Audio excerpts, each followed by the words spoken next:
Okay, all right, so 8:32 has struck. So All right. we will, without further ado, we'll get going. I guess I should mention, I think our R4s and 5s just recently wrote their, or did their oral exam. So I think a lot of them are resting after that, but congratulations to them.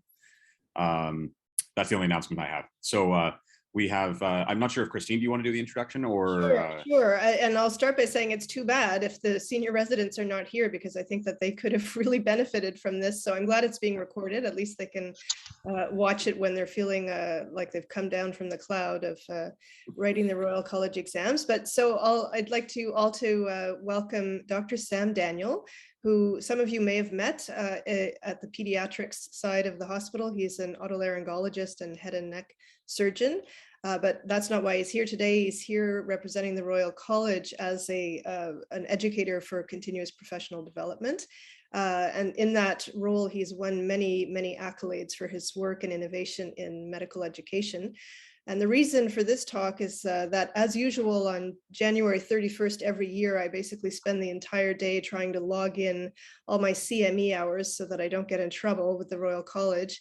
And it always irks me that I don't know what to do with Section 3, and we have to have Section 3 credits, and they're very confusing and hard to get. So I'm hoping that Dr. Daniel will be able to demystify this section for all of us. And for residents, it is actually important because apparently you can log your credits before you graduate, I learned. So with no further ado, let's hear what you have to say. Good morning. Thanks for the generous introduction, and it's my pleasure to also be with you this morning and to see familiar faces and names. I'd like also to introduce my co-presenter, Sofia Valenci, who is an expert in education and works a lot on coaching. Maybe Sofia, if you would like to say a couple of words. Thank you, Dr. Daniel. It's a pleasure to be here. I'm representing the Royal College. I'm the program advisor for CPD. So whatever questions you have, we think we may help you today. And Sophia has a link with McGill as well. She was here with Dr. Freed working on a lot of interesting projects. So feel free to interrupt. I want it to be meaningful to you and not a didactic format. So my objective is that when we finish this talk, you would have a number of tools to have Section 3 credits and make assessment of practice feasible and fun. So this is the vision of the Royal College, is to be a global leader in specialty medical education and care. And as you know, the Royal College is an international leader in all the competency by design framework, CanMeds. All of that is adopted globally, and the Royal College was a pioneer in that. These are our disclosures. And so by the end of the session, you'll be able to describe what is the maintenance of certification program. I think that it's important that I give a global view, even though the focus is on Section 3 credits. And feel free to interrupt me because you may have questions in terms of other sections of the maintenance of certification. Also keep in mind MOC is going to change, just like main port was implemented so many years ago now. If we don't change things, we don't improve, and it has to be practical and convenient for fellows. So if you have feedback about how to improve the maintenance of certification program, by all means, because it needs to be friendly. This is not about reporting your income taxes. It's really meant to be as a tool to help us, one, demonstrate to the public that we remain competent, and two, to reflect on our practice and continue providing the best care to the public. I think in Canada, we're really privileged to own our maintenance of certification in a number of countries, and I'm certified by the American board, and I can tell you for my subspecialty, every 10 years I write an exam online. I feel like being a resident again. The last exam that I took, none of the questions related to pediatric ENT. I felt recertified in geriatric ENT. So does it make me a better person? I don't know. Whereas we have the privilege in Canada to really choose in terms of what is meaningful to our practice and be able to enter it as long as we satisfy a requirement within the cycle. I'd like the participants to learn the benefits of joining as residents as well, and then identify various types of Section 3 activities. By the way, this is an accredited Section 1 group learning activity. And jumping into the core of the MOC programs, so very easy, 3 sections.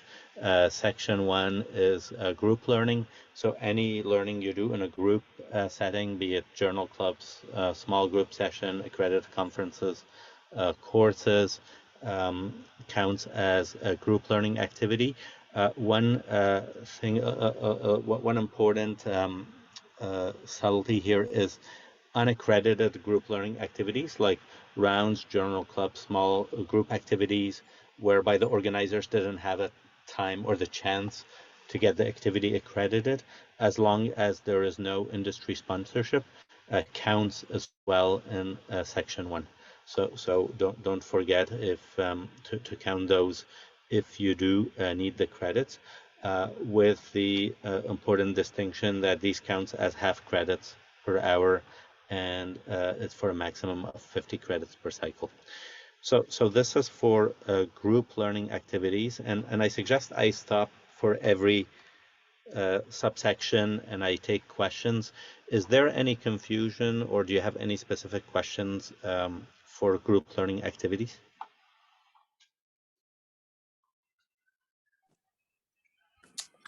Hi Sam, it's Vincent. Allô Vincent, ça va bien? Ça va bien toi?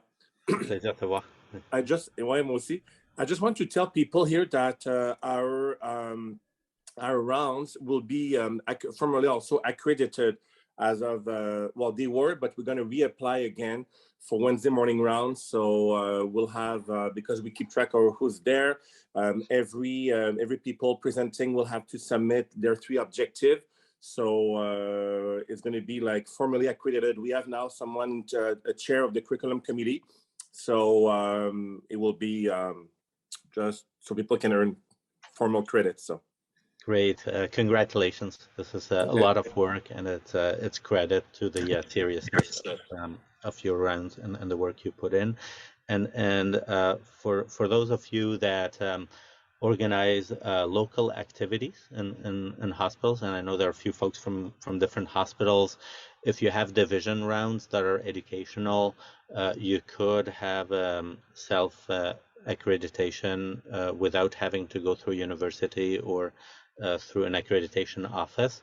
It is free. You can go on the site of the Royal College and find how to self-accredit your division rounds, as long as they're educational and there is no industry sponsorship.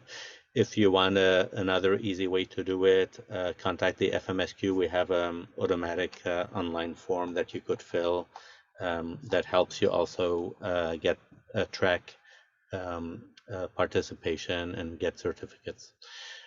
So moving on to self-learning, these are there are a number of self-learning activities, and the idea here is this is the physician learning by themselves. It's not group learning, whereas in group learning, it's not just the fact that we're there together. There is an interactivity component. So as part of group learning, like today, at least 25% of the hour has to be spent for an exchange. Whereas for self-learning, you are by yourself, you are learning alone, and you could be learning by yourself through a planned learning process. So for example, fellowship, a formal course, a personal learning project, and really anything you do can become a personal learning project as long as it's proactive in a sense that, well, I'm not reflecting on yesterday and saying, oh, what is it that I was planning yesterday and maybe I captured it, but more, what is the learning that I want to do? Even attending a conference, there is a way to get Section 2 credit as well as your Section 1 credit if you do some reflection around the conference. So let's say I go to the National Specialty Society conference, and my goal is to learn about chest tube insertion in the emergency room, or about POCUS, and I do a lot of reading on that, and perhaps at the conference I meet colleagues where I'm discussing things. So all this time spent in terms of your reading, going on the internet to watch some YouTube videos, discussing this with your colleagues, as long as there's a learning objective, you can enter it in as a planned learning activity into a main board under something called personal learning project, like PLP. Same thing, you're giving a course to residents, to medical students, and as you're preparing this course, perhaps you want to make sure you're up to date, and you did go on up to date, and maybe you did some literature research, and perhaps you read a couple of books, or you spoke to some colleagues as you're preparing these courses. So all the hours and minutes you've invested in preparing for this course could also enter as a personal learning project, whereby you've learned, and you can enter those into main port, and those give 2 credits per hour.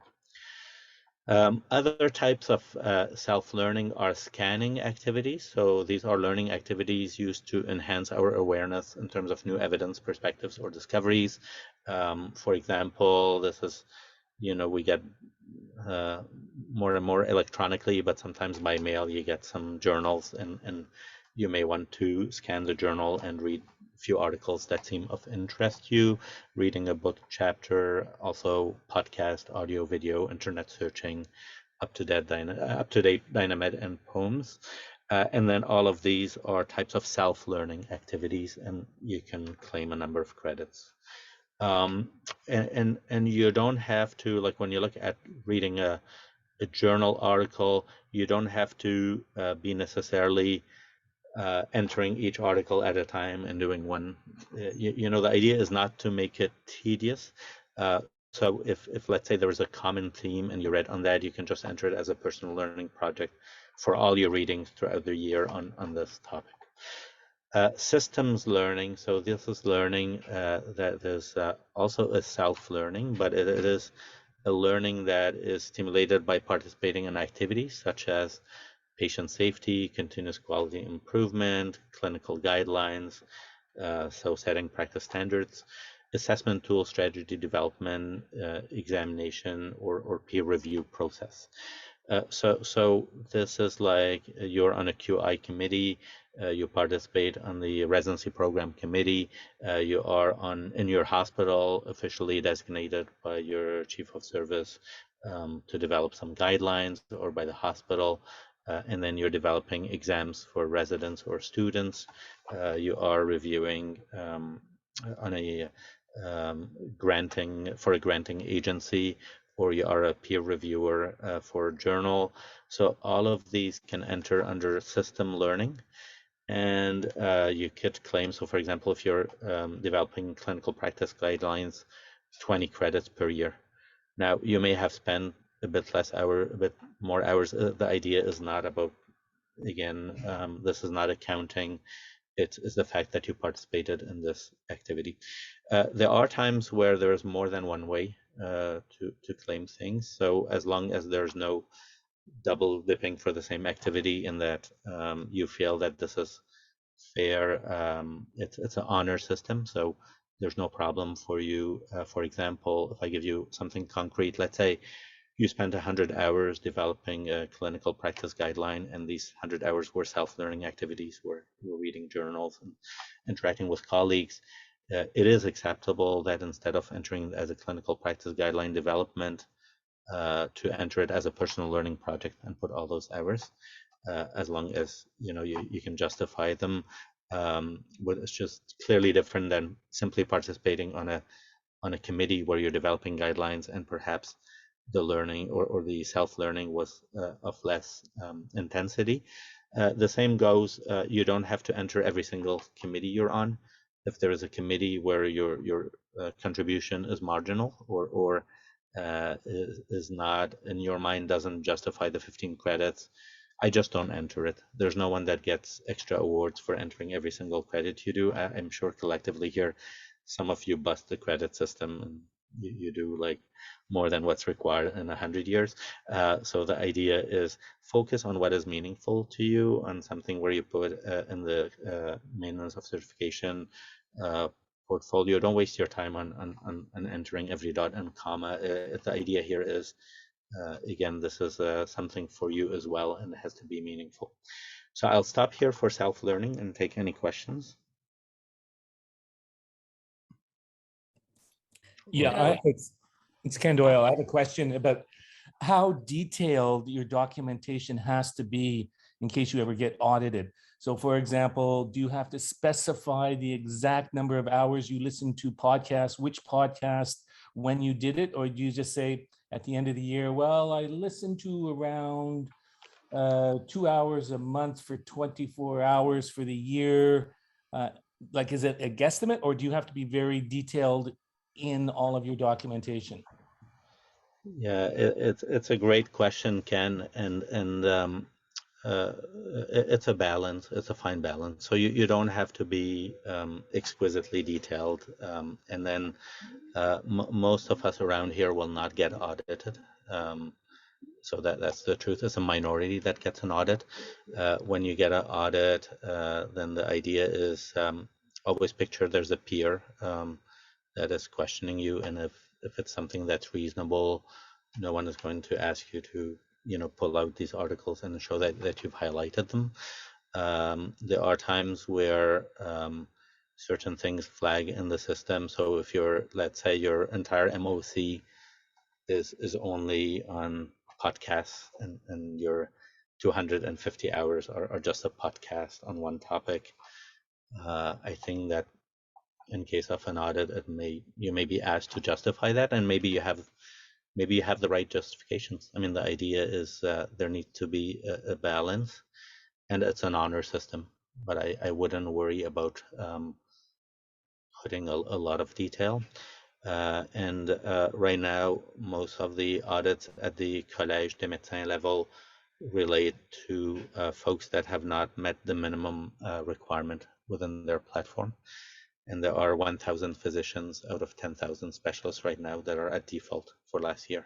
So this is, a hot topic, and the idea here is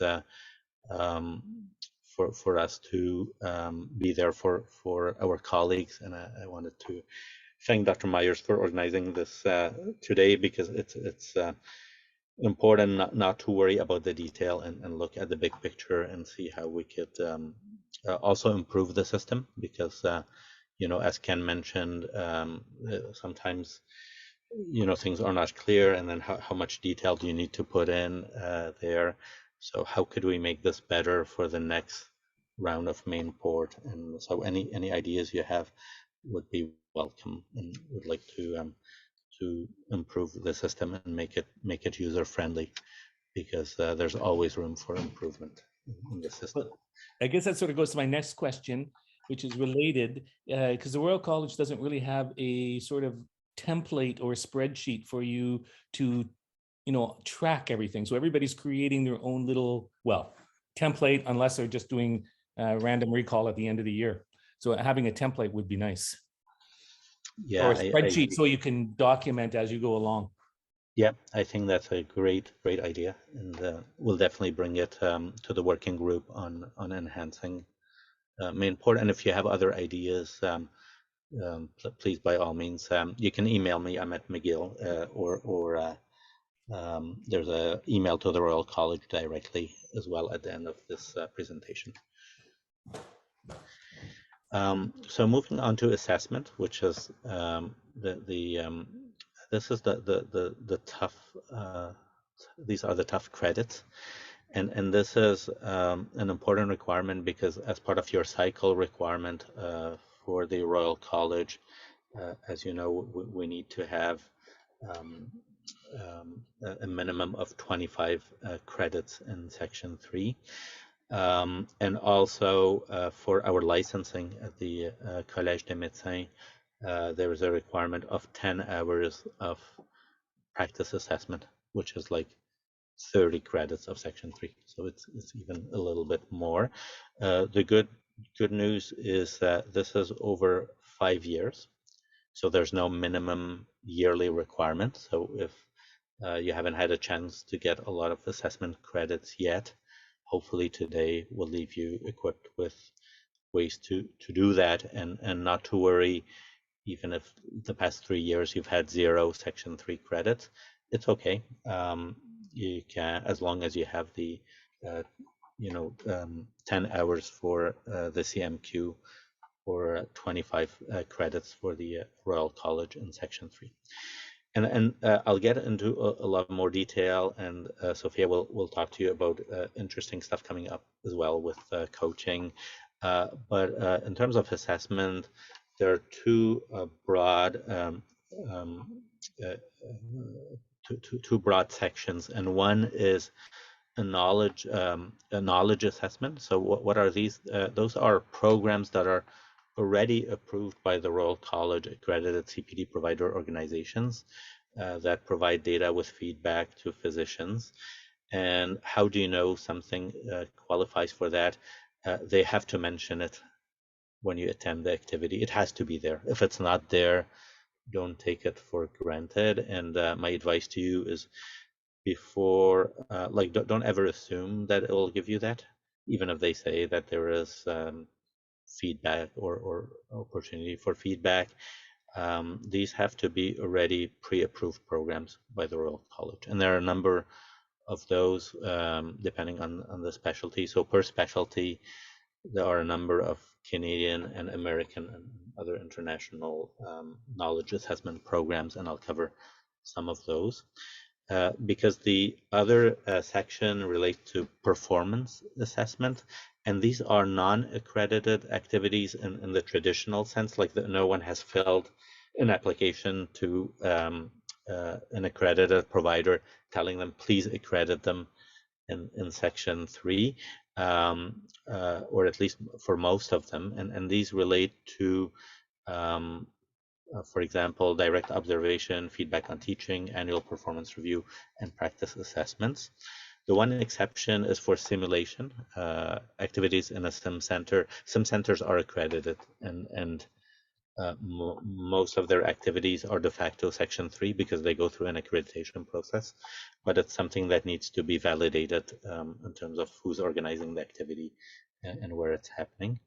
And then I will cover this in a lot more detail, but for this slide, I just wanted you to distinguish the knowledge assessment programs, which are pre-accredited, pre-approved programs, and usually they have an expiration date. They are renewed. And then the performance assessment tools, which a lot of those are non-accredited. For example, when you receive a yearly performance review by your chief of service, if they do that, and I would encourage you to request that from your chief of service. I've developed that within my own service. I'm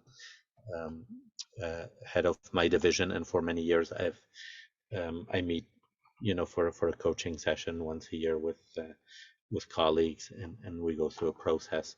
And I think that is very valuable. If you don't have that within your service, any feedback, like from residents that you get through 145, you can sit down and reflect on that feedback. And then I'll go through other ways to get these section 3 credits. So quickly, before moving to section 3 credits, and I'll cover it before we open the floor for questions on section 3. So in a nutshell, maintenance of certification requirement, it's a 5-year cycle. And then everyone in Quebec, our cycle was reset as of 2019 to be in sync with the Collège des Médecins, except for folks that started after 2019. Within those 5 years, 40 credits each year is a minimum. So there is a minimum requirement. For the Collège des Médecins, it's 25 hours. And the advice I'll give you now is don't focus on the 40 and the 25 hours. it's okay to have that as a minimum for 1 or 2 years, but my advice is aim for double of that per year, just because you'll be a lot more relaxed by the end of the cycle. Because if you think for Collège des Médecins, it's 250 hours.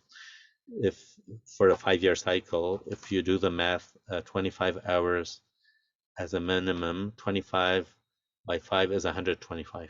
So the minimum yearly requirement does not equal the minimum cycle requirement.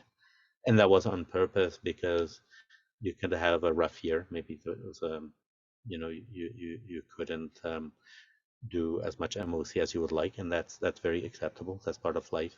And the idea is to have some flexibility within the cycle. But the advice I would give you is, sometimes it's easy to say, well, it's 25. Don't remember the magic number of 25 hours, or for Royal College 40 credits. Think double of that. So 400 credits per cycle. So that's 400 over 5 years. So it's double the 40 credits per year, right, as a minimum for the cycle. And then 25 credits per section per cycle as a minimum. And that's the idea about having a balance learning, where some of your learning comes from group learning activities, some comes from self-learning, and some comes from assessment. Right? So for section 3, I've talked about knowledge assessment, which again, just to repeat, these are programs that are approved by a Royal College accredited CPD provider.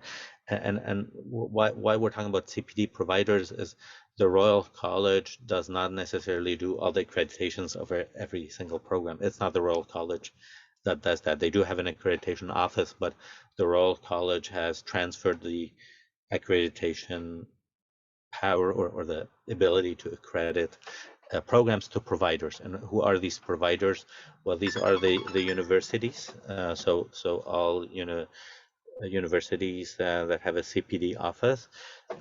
Miguel is one of those universities, as well as the federation. So in Quebec, there are 2 federations, FMOQ, Fédération des médecins omnipraticiens du Québec, and FMSQ, Fédération des médecins spécialistes du Québec.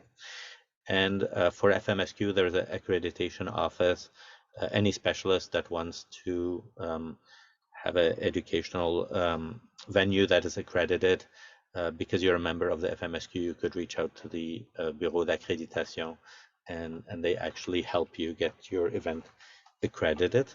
And then also national specialty societies are accredited providers. So that's for knowledge assessment. And what's important in these modules, if you want to develop one, is that participants have to receive a feedback on their knowledge base. And it's not just you did well, it's like, what is it that was, well, what is it that, where there were issues, and they have to have enough feedback to support future learning opportunities.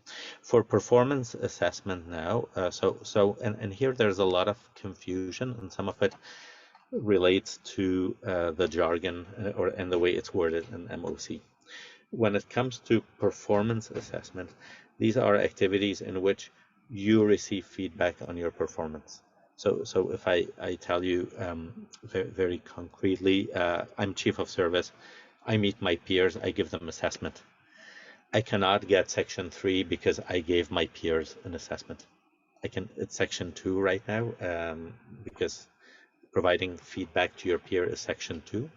For me to receive section 3, someone has to give me feedback. I have to be the recipient of that feedback.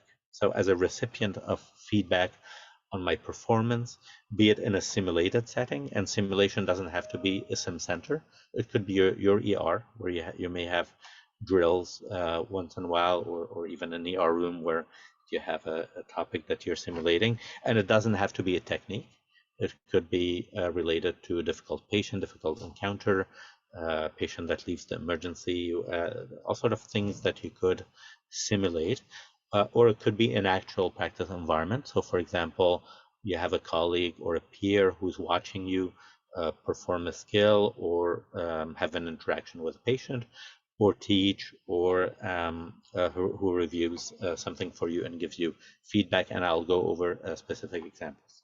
And I know there are questions, but if you allow me to cover all of these, just because in my experience, a lot of these questions get answered as I go along, and then we'll come to the questions. So let me go through some of these. And part of, so if I give you concrete examples, there's the accredited sim activities, but a non-accredited sim activity in a hospital setting where you're providing feedback on performance in a formalized structure does count as well. Chart audit and feedback. You decide to audit your charts for a certain pathology. You say, well, okay, well, this month I'm going to pull all the patients I've seen in the emergency room with any condition. Could be with, I'm going to audit everyone that I've seen in emerge, sent home, and had to come back a second time to see whether there was something that I missed, or was it that their condition evolved?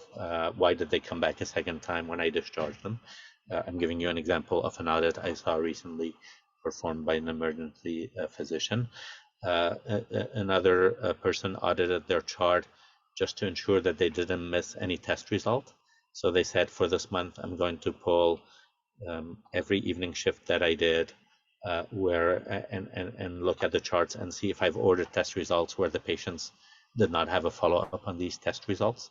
And this is one of the most common areas of issues in terms of our performance is follow-up on test results. Multi-source feedback is a structured tool where you're getting feedback from a number of sources, and the Medical Council of Canada has a multi-source feedback tool, and there are a number of organizations that offer that. The FMSQ has a tool where patients can give you feedback in an anonymous fashion. Direct observation, again, that's a colleague or a peer, and it doesn't have to be a physician. You could ask one of your nursing colleagues to sit on an interaction and to give you feedback in terms of how, let's say, a difficult conversation went with a patient. And then feedback on teaching. And all of you have, at least 4 hats. You're clinicians. You could get feedback on your yourself as a clinician. Some of you are researchers. Some of you are educators. Some of you are administrators. And for all of these hats, you could get feedback. So again, specific examples, knowledge. So for assessment, it's assessing what? Assessing knowledge and performance. Okay, these are the 2 families. So knowledge assessment, if I give you specific examples of knowledge assessment programs, in the Royal College and MD briefcase, if you're looking for something free of high quality that is already out there on the Royal College website, you have some of these. The CMPA has one on charting medical records, and then Royal College has another module on recognizing and managing disruptive behavior in the clinical environment. If you have ideas, you would like to start something, or you want to suggest the other modules, please reach out. Also, the FMSQ has over 50 modules that are free for those that are part of the FMSQ that are in a learning management system platform called Meduse. The FMOQ has a platform called Caducé, and they have also practice assessment tools. But for those that are part of the FMSQ in Meduse, it's free. As a member, you're entitled to go, and you have many modules, and some are very relevant to the emergency room physician. Some relate on leadership skills, some are on time management, some are on well-being, and some are more specific to the expert role. So I invite you to discover them in the platform. And if you don't know how to get there, just go on Google, put FMSQ Meduse is the name, or Meduse, and then just reset your password. Say you don't know your password, and you're going to get an email And if that doesn't work, you can call the FMSQ and ask for your, maybe they have the wrong email for you. So that's the knowledge assessment. And then performance assessment, again, are activities to which individual, groups, or professional health teams receive data and feedback on their personal or collective performance. And then I've talked about different forms of feedback. So again, multi-source feedback. These are specific 360 tools that are available. Feedback on teaching that you can get through 145, or even as a speaker at a conference, you get evaluations from the participants. Today, you'll be evaluating this conference, and it's a way for me to improve because we can always be better. And so if I take your feedback and I reflect on it, so that the next group I talk to, I'm going to do a better job, then I can definitely claim Section 3 credit for reflecting on the feedback you give me. Chart audit and feedback, I've given you some examples on that. Direct observation by a peer. And then Sophia will be talking about coaching and mentoring. And I've talked about your annual performance review with your division chief, or it could be your program director. As program director, you also get feedback and from residents. And when you have a Royal College accreditation visit, well, that's Section 3. Some of you may be submitting grants for granting agency, FRQS or CIHR or other granting agencies. When you get your report from the granting agency, you've been evaluated by peers. When you submit an article for publication, well, you get feedback from the reviewers. They tell you how to improve certain things. This is Section 3. This is feedback that is from peers. QI improvement. The Royal College wants to champion QI, and it's something that you'll hear more and more about. Some of you around this table are experts in QI, but the idea is anyone can do a quality improvement. The idea is if you don't know where to start, I invite you to go to this Royal College website where you have tools and resources to kickstart your planning and implement quality improvement initiatives now.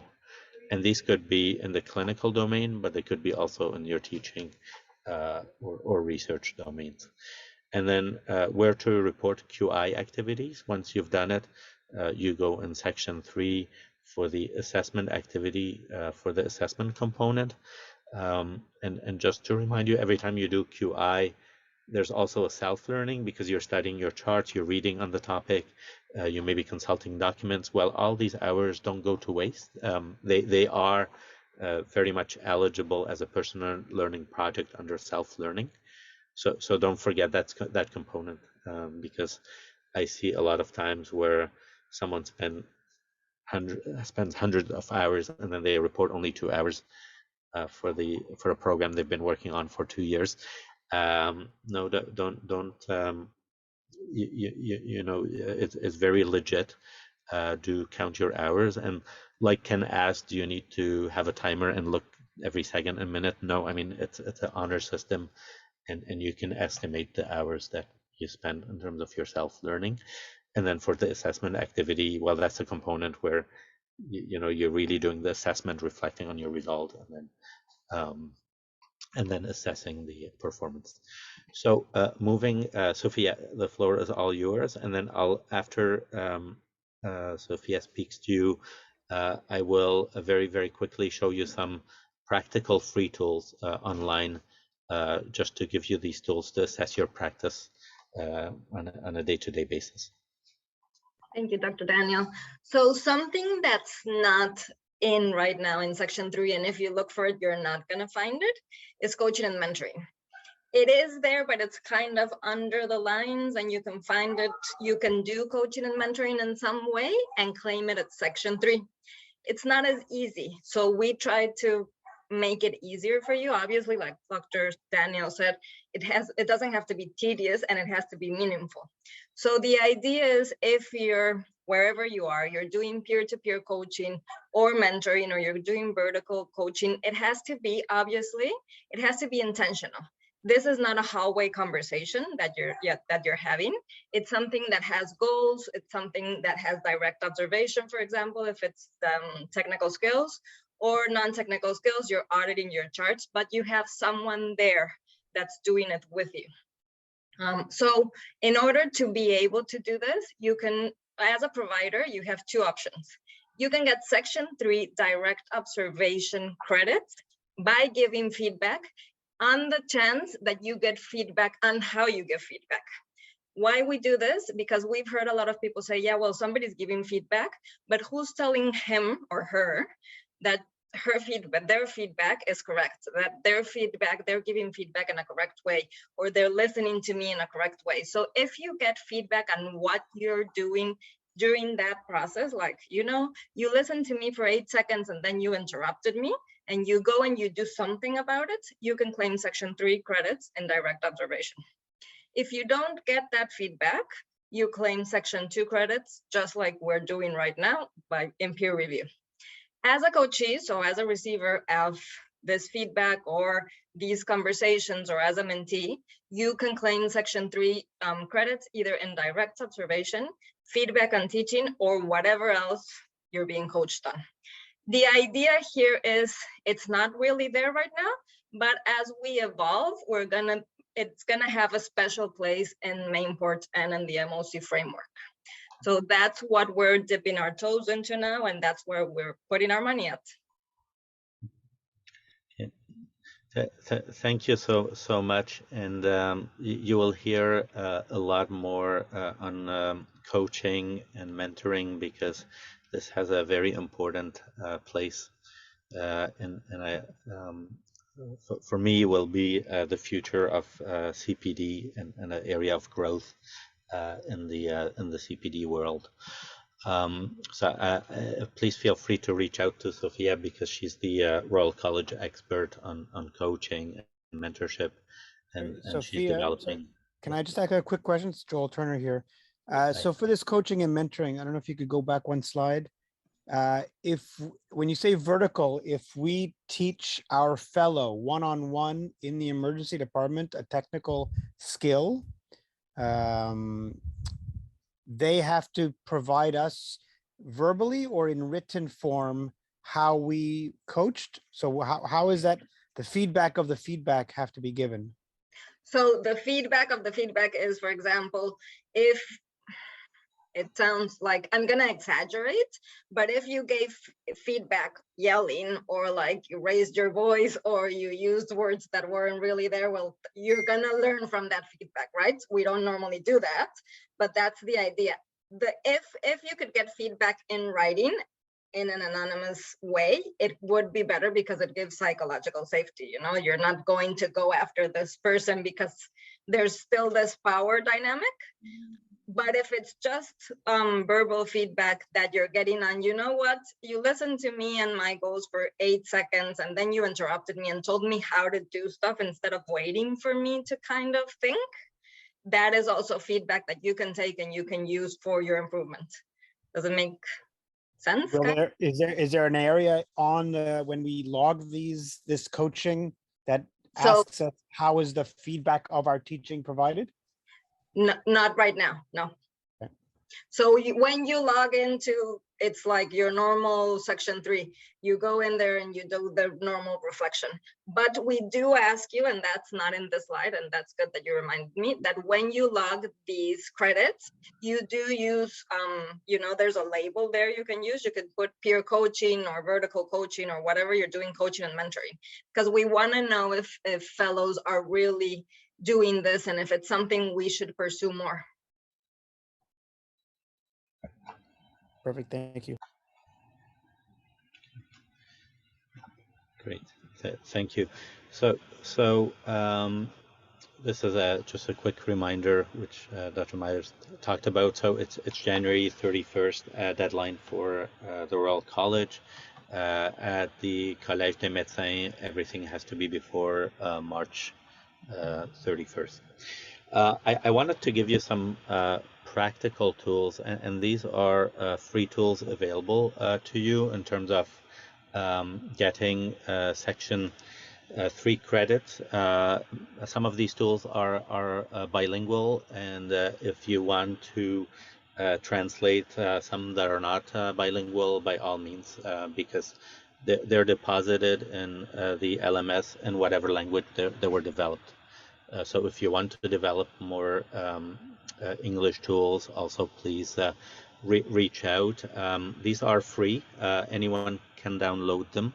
And there's been over 3,000 downloads since they were launched. And there's a webinar on Meduse that explains how to use them. But they're all based on the Deming cycle, whereby you plan that you would like to improve something, and it's very broad in a sense that you could plan you want to improve your teaching. If you have a coaching session with a resident, maybe your plan is to improve the way you deliver feedback, but it's based on a need that you have, and you look at well, what is it that I want to improve? What are the indicators of quality that I'm interested in? And then you collect your data. And then once you've collected the data, you analyze it, you obtain feedback, and the key again is feedback. And then once you have that feedback, well, you act on it, so you have a plan to improve. So plan, do, study, and act. And if I give you one concrete example, this is a medical act assessment tool that we developed for charting, whereby you could start. So you see here the plan. And it's a PDF document, so you could fill it. It's a document for you in a sense that you don't want to share with the auditor if you have a certain deficiency or something to improve. This is for you. It's not for the college. It's not for anyone else to see. And once you've gone through the process, you can print a certificate that you've done it, but no one has access or is allowed to ask you to reveal what is there, because the idea, this is for personal growth and not punitive. So you list your objective. So for example, my objective is to see if I've missed any patient results that I've requested on my ER shift. So what is my target population? And then you can list it there, and then you could either have medical records fill it, or you don't have to have medical records. You could fill it yourself in Oasis and pull out these charts and look at them. And once you've done your analysis, you have a feedback in terms of, well, what did I do right? Maybe there was no issues, and that's okay. Maybe it confirms that whatever you're doing is good, or maybe there was an area of growth. And then at the end, you see, well, this is my opportunity to improve or adjust in my practice. And then you have your feedback. Also, I invite you to this Congress, which is coming 18th of November. If you're looking for Section 3 credits and you don't have enough, well, there are many opportunities there for you. I think I'd like to stop here just to make sure that we cover questions, and I saw a hand earlier on. And then just to let you know that these templates are growing. By the end of the year, there'll be like 50 templates on all sort of things: so being observed, doing a procedure, being observed, teaching, being observed on the different tasks. So if there are areas within your specialty where you feel it's worthwhile to develop a form, earlier we talked about a form, because to answer Dr. Turner's question, at the present time, if you get audited, you don't have to say, well, no, I have the structured form for my feedback. You could have a note that you took in terms of, yes, you were given verbal feedback and that it's serious. You've taken notes to reflect on it, but there isn't a mandatory requirement to have a form. On the other hand, why we developed these templates that I showed you that have been downloaded now by 3,000 of our colleagues in Quebec. It's because these forms, I've validated them with the Collège des Médecins, and we ensured with the Royal College that they fit the framework for Section 3, so no one can ever challenge you that this is not really Section 3. It's to provide a safety zone, and also a repertoire where you can go and get feedback from, get tools developed from other speakers. So Dr. Turner, I think I'm not sure if it's a new hand. Yeah, no, it's a new hand. First of all, thank you, Sam and Sophia. Great talk for those who need to learn more about this. A question is, can a course that is being created or developed have credits in 2 different sections? I create and I put on several ultrasound courses throughout the year, and I want to get them accredited. And what I do is I actually send out a pre-test assessment of the participants' knowledge prior to the actual course, which would fall under the Section 3. And then the participants are actually involved in a 3-day, boot camp of training, which is of course Section 1. So can I apply that this course has credits in 2 different sections? Mm-hmm. Absolutely, yeah. You can, and again, this is as you go through an accredited provider, you can explain to them, the differences. The one subtlety I would add is if the pre-learning for a course is mandatory for a simulation, for example, it can count as Section 3, even though you would think, oh, it's like Section 1. But if it's a mandatory requirement, like you cannot do your Section 3 or your sim session. And what I mean by sim, you mentioned an ultrasound course, maybe you are providing feedback for the course and there is a prerequisite to it. It's also possible to have all 3 sections for the same course. For example, you could send pre-assigned reading, and then the candidates that do a personal learning project around this reading could enter Section 2. You could have the pre-test, post-test, as long as it's validated, meaning you have to have feedback and it has to fit a certain framework for the Section 3, and an accredited provider can help guide you with that. And then whatever is group learning is definitely Section 1. Sophia, did you want to add anything? But you mentioned that but I can't do that if this is a requirement to take the course during the weekend, which it is. These are pre-tests that they have to do, A, to assess their knowledge, and B, it's to sort of confirm that they've been doing the reading and that they have a certain knowledge before they actually do the course on the weekend. So your little caveat suggests that I cannot. You can. Yes, you can. Okay. All right. Yeah. Thank you. Yeah. Absolutely. You can. It's not a problem. What I meant to say is because you mentioned Section 1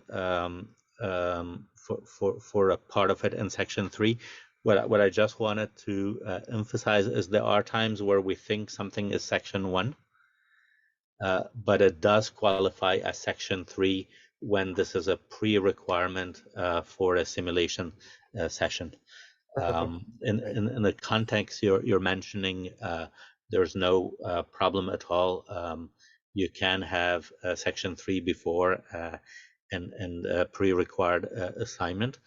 What I also wanted to highlight is you could even go get Section 2 as well on top of what you're giving. If let's say as a participant, I do extra reading, or I go and watch some videos, even unrelated to the material you've given me, and I calculate how many hours I've spent doing some pre-reading in preparation for your course. So it is possible for one participant to get Section 1 and 2 and 3 for the same course, where it is not possible to do that is when you're what's called double dipping, where the same, and no one does that, but I mean, it just when for the same content, the same hour, you're putting it in section 3 and section 1. That is not possible, and no one does it. I'm just mentioning it because we have residents here that may not be familiar with the system. Understood. Thank you. Okay, pleasure. Dr. Myers? Yeah, I had a question about chart audits. Obviously, what we're doing with a chart audit is not something scientific, it's not a study, but is there guidance on like how many charts do I need to review for my self-reflection to be meaningful on a particular topic? Mm-hmm. Yeah, it's a great question, and I was part of a working group with Craig Campbell at the time, looking at the minimum number of charts, and what was suggested was 10 charts. That said, it really depends on what is the problem. Is it something rare? How many charting you have? And there is a honor system in there. One advice I would give you is validation through a peer, because sometimes it allows you to, if you have a peer looking at it, even confidentially, to say, look, this is what I've been doing. Do you think it is meaningful? But I don't personally believe that if you did 9 charts instead of exactly 10, or if you did 12 charts versus 14, that someone could blame you if you have a structured process. And if they do, give them my name. I'm happy to entertain them on proving, having a proof from them or some evidence that they could provide. The truth is, for a lot of this, we don't have the truth, right? And there isn't one truth. There are multiple ways of doing things. The idea is that you have a serious process, and obviously, if I just use 5 charts and for something like strep throat, and you're like, come on, why did you just use 5 charts? And are these 5 charts meaningful, and do they represent what your practice is about and the scope? So I think that even though there are no formal guidelines, there are on the Royal College website, you will see structures that can help with that. So, for example, a minimum of 3 indicators and then 10 charts is something that came from a working group, but there are other metrics you can find on the Royal College website for that. And then the forms that I gave you that are free on Meduse, they also have other guidelines that have been validated as well. The idea here is not so much about the number of charts, but the quality of the question you're asking, and being able to retrieve the information that you need. And as long as it's meaningful in terms of reflecting on your practice, for me, there are no issues there. Does it cover it, Christine, or did you have other questions on chart audit? No, that covers the chart audit question. I guess we're getting close to running out of time, actually, but I wonder who would you recommend that we contact if we have more specific questions regarding how to incorporate the accumulation of these credits into our daily lives in a more seamless way? I'm happy to help. I already provide a number of you call me. January 31st, my phone is very, very busy. Okay, try to do it in July instead. Yeah. I don't plan any activities for 2 days before. I cancel all my clinical activities because I know my phone won't stop ringing. I'm here for that, and then you can email me as well. Sophia is a great resource for coaching and mentorship, and then the Royal College has maybe I can share with you the last slide, because there's a phone number for you where you could get someone from the Royal College, and honestly they're extremely helpful. Like everyone that has called tell me how they're very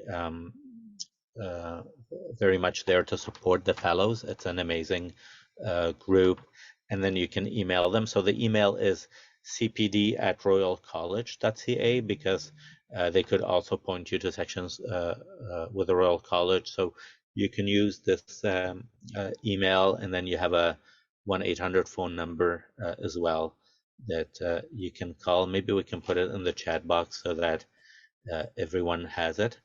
And feel free to reach out as well. Audit situations can be very stressful. I've had many physicians call me when they got a letter from the CMQ saying that you're not compliant for your credit system. Don't you know, most of the times it's not that you don't have the credits, it's just that you do it already. It just you know, maybe you didn't see it as CPD, and it is. So if I could help you in any way, look at what you're already doing, and I know this group, you know, is so busy, and you do amazing work. A lot of it is CPD. So if I could help you capture it in your platform, it'll make it much easier for you. And I think the key message for residents is you should start now. Get familiar with Mainport. These credits count for you, and then those are going on to fellowship. Your fellowship by itself counts for maintenance of certification. And then the last message before I take Ken's question is it's not a perfect system. It was even much worse 10 years ago. So let's work together at improving it. So if there are suggestions, ideas, this is the time, because it's being revised right now. So you know, in 5 years, it'll be again too late because there'll be a new system. So the idea is to make it more simple, easy to use, and more valuable to fellows. So feel free to provide feedback. Ken, you had a question or a comment? Yeah, you sort of answered the question. To make it more relevant to residents, because this is hard enough for us as staff to wrap our brains around. When is the ideal time for a resident to start getting credits? Should it be when they're in transition to practice? Obviously, I would say yes, but earlier than that. And when does it start carrying into when do they start going into the 5-year cycle? When they start, or when they actually start as staff? So, Sophia, I see you moving. Do you want to answer? So residents can get the resident affiliate membership, which is free, and they can get it during their residency. The credits they put in during those years in residency, they can carry forward, I think, up to 75 when they start their formal 5-year cycle. So yeah, the idea is they register as soon as possible.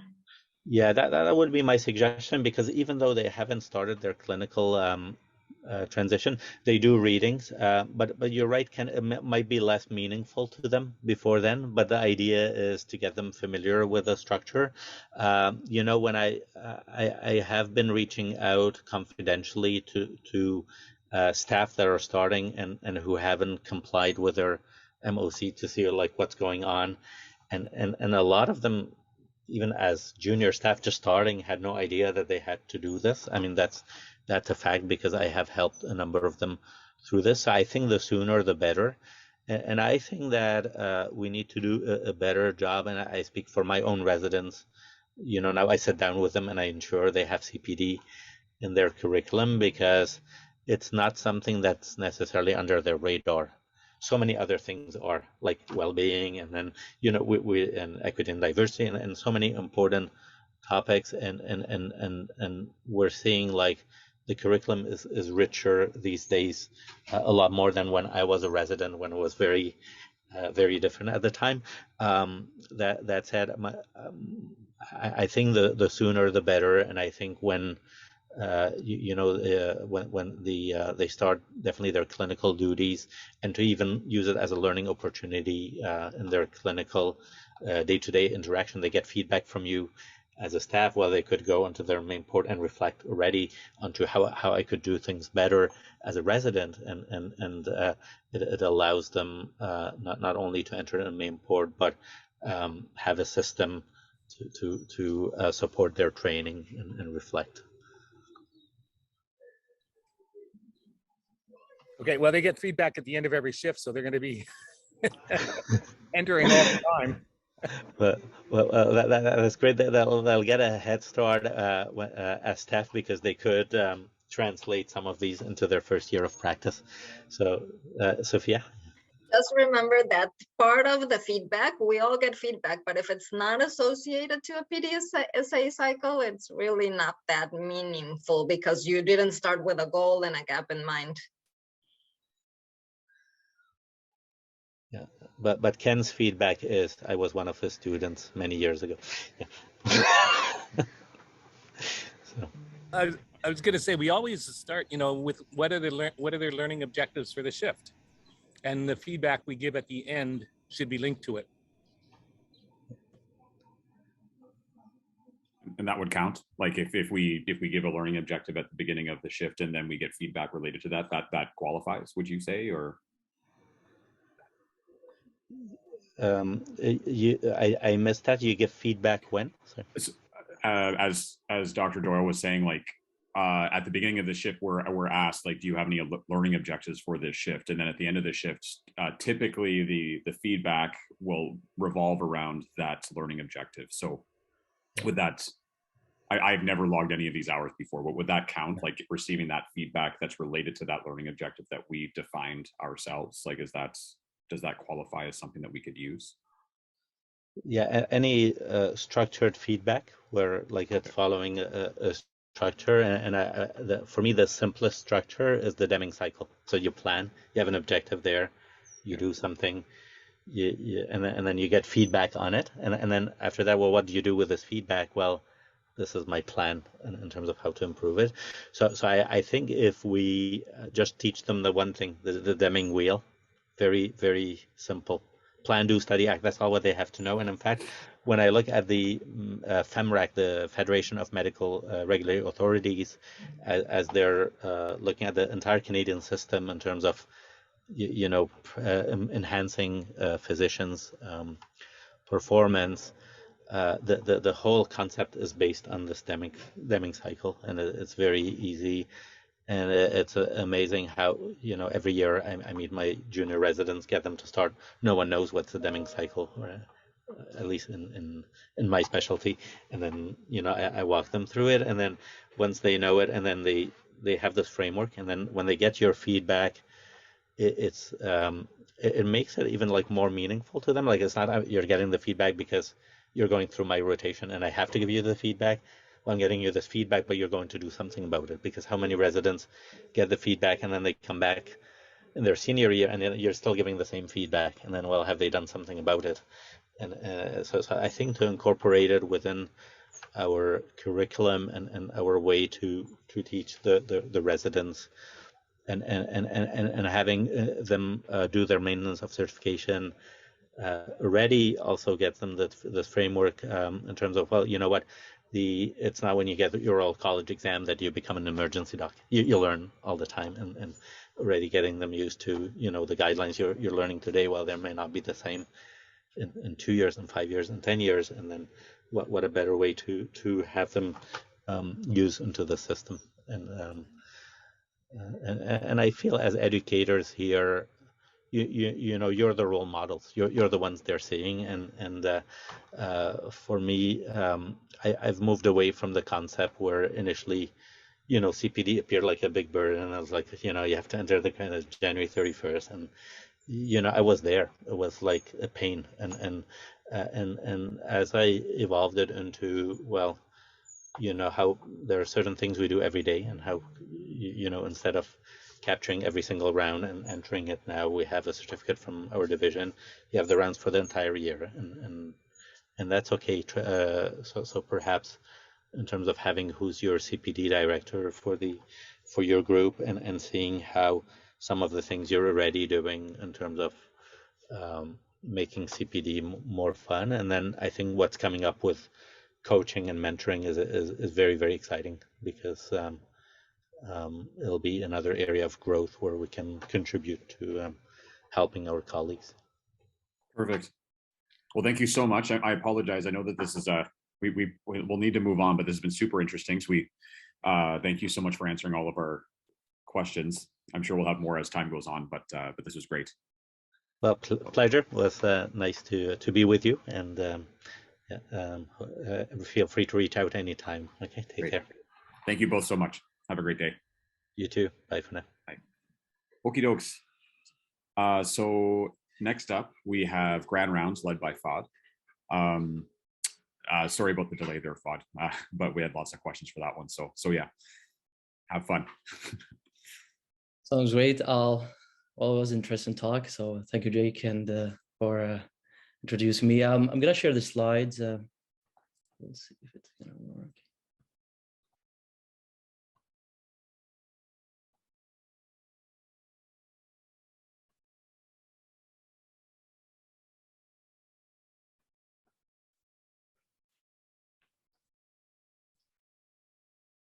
Is the slide clear? Yes. Okay. Okay. Hello, everyone. I'm Father Rume, and I'm an emergency medicine resident. After this talk, it's good to go back to more medical science. And so today, my topic is going to talk about like difficult airway, and we're going to focus on physiology. It's an overview of how we approach the physiologically difficult airway. So the reason I found this topic interesting and very relevant, in emergency department, we come across patients who are critically ill and require resuscitation and intubation. And I always have a question in mind, what measures we need to optimize critically ill patients who might have difficult airway prior to intubation. So those are my outlines for today's presentation. So we'll start with introduction, epidemiology, then we're gonna define difficult airway. And then we're gonna go with the definition of physiologically difficult airway. And then we'll move to evaluation, management, and recommendations of each section under the umbrella of physiologically difficult airway. And then we're gonna conclude the talk. So let's start with some stats. Annually in the United States, there are over 141 million emergency department visits, with nearly 2 million requiring intensive care unit admissions. And many of these patients require tracheal intubation. And many of these patients, and furthermore, tracheal intubation is one of the most commonly performed procedures in the emergency department. Unlike in the controlled setting in the OR with controlled conditions, a significant proportion of these procedures can be associated with life-threatening complications. So it's important to recognize and identify difficult airway. So let's start by answering this question. What is difficult airway? We all agree that maintaining oxygenation is the most critical task in critically ill patients, and difficult airway management requires a rapid and a coordinated team response to prevent patient harm. And what was described in literature generally considers the difficult airway in 3 dimensions: difficult mask ventilation, difficult intubation, and difficult cricothyroidotomy. And also there are challenges associated with the methods of oxygenation like tracheal intubation, face mask ventilation, and supraglottic airway ventilation, and then the emergency surgical airway. So now we'll move to talk more about physiologically difficult airway. I would like to highlight that these recommendations was published by Society for Airway Management, and they put suggestions and recommendation, and consensus was reached by airway experts. So now let's elaborate more in the definition of physiologically difficult airway. So in critically ill patients, there are physiologically derangements beyond inadequate airway protection or anatomical challenges. And airway management in the critically ill patients whose underlying like certain procedures and our underlying physiological derangement put them at higher risk of cardiovascular collapse. Intubation is one of them, and the main one we're talking about today, and conversion to a positive pressure ventilation too. So the all flow of intubation. So now let's define the physiologically difficult airway. It's an alteration to patient physiology through induction agents and resuscitation strategies contributing to additional risk. And these pathophysiologic alteration limit the ability to pre-oxygenate, to maintain oxygenation during intubation, or to tolerate the transition to positive pressure ventilation. And it's important to note that physiological derangement of any patient increase the risk of cardiovascular collapse from airway management. So collectively, these are commonly referred as the physiological difficult airway, which are hypoxemia, hypotension, severe metabolic acidosis, and right ventricular failure. So I'll start with a clinical case. So with each of these sections, usually I'm going to start with the clinical case. We're going to talk about it a little bit, and then we'll have some sort of recommendations, suggestions by the end of each section. So the first clinical case, this is 71 years old, found unconscious, vital signs on arrival, heart rate of 132, blood pressure 92/51, RR of 28, autosat of 88 in room air, febrile with a low GCS. So you're leading the case, and airway was temporarily stabilized with basic airway maneuvers. And you were able to take time to appropriately reevaluate and resuscitate and pre-oxygenate. And after early resuscitation, so hemodynamics a little bit improved, but it's still hypoxic even with non-rebreather mask. So you ask for an X-ray. So you see in the X-ray, which is impressive, a bilateral consolidation with a nodular ossification that are more prominent in the right lung, which consists of a pneumonia.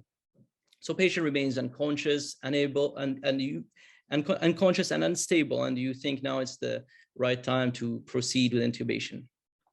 And that will lead our talk to hypoxemia. So hypoxemia considered the most common complication of endotracheal intubation in critically ill patient.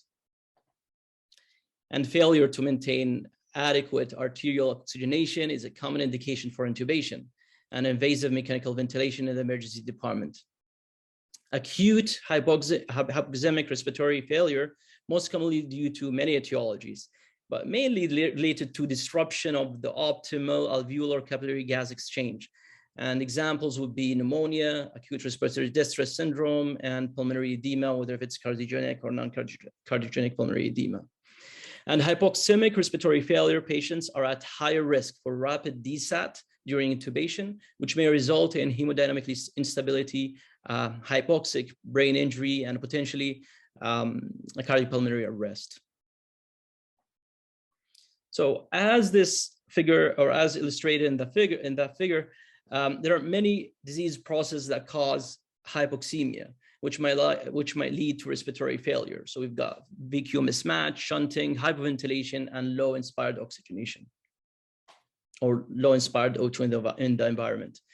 Due to difficulty with adequate pre-oxygenation, as these patients have many abnormalities, including reduced functional residual capacity, atelectasis, alveolar filling, and shunt physiology, many times simple pre-oxygenation with non-rebreather and or nasal prongs might be inadequate.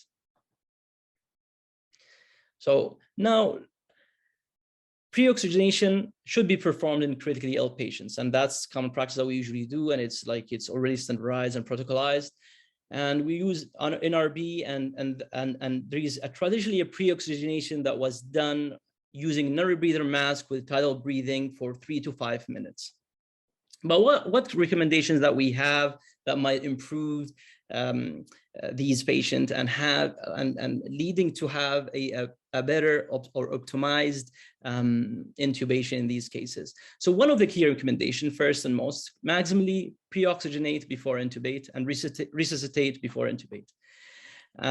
As you see in this slide, there are a different method of oxygen delivery. We're going to talk about in the middle, which is basically related to non-invasive positive pressure ventilation. And study shows that this modality is superior in pre-oxygenation with as I mentioned previously, as it can improve alveolar recruitment and oxygenation, but occasionally due to the anatomic characteristics and the compliance that make obtaining and maintaining an adequate mask seal difficult during pre-oxygenation. And there are other also modality and method for oxygen delivery, which is the use of a high flow nasal cannula, which is capable of delivering a humidified, adjustable FI2 up to 60 liters. And also to help us for pre-oxygenation and apneic oxygenation as well. Also, there are also some recommendation in a proper selection of these patients to use a supraglottic airway that might be considered in these cases, especially if you have not good seal with it in IPVV. And one must take the benefit and risk in these cases, where sometimes supraglottic airway with the risk of aspiration or contraindication in circumstances like upper airway injury. So in critically ill, agitated patients who are hypoxemic and that needs to be intubated, also consider using delay sequence intubation, which is a procedural sedation for pre-oxygenation. Awake intubation, while maintaining spontaneous respiration, could be achieved with proper upper airway topicalization, meticulous amount of sedation. So that was also agreed in regard of managing these hypoxic or severely hypoxic patients. So now that concludes the hypoxemia section. Now we'll move to the second clinical case. So second clinical case, we'll start with a 61 intubated emergently for severe COPD exacerbation, underwent a rapid sequence intubation using succinylcholine etomidate, and shortly after intubation becomes hypotensive with blood pressure dropping to 91/60 post-intubation. So what's the next step here?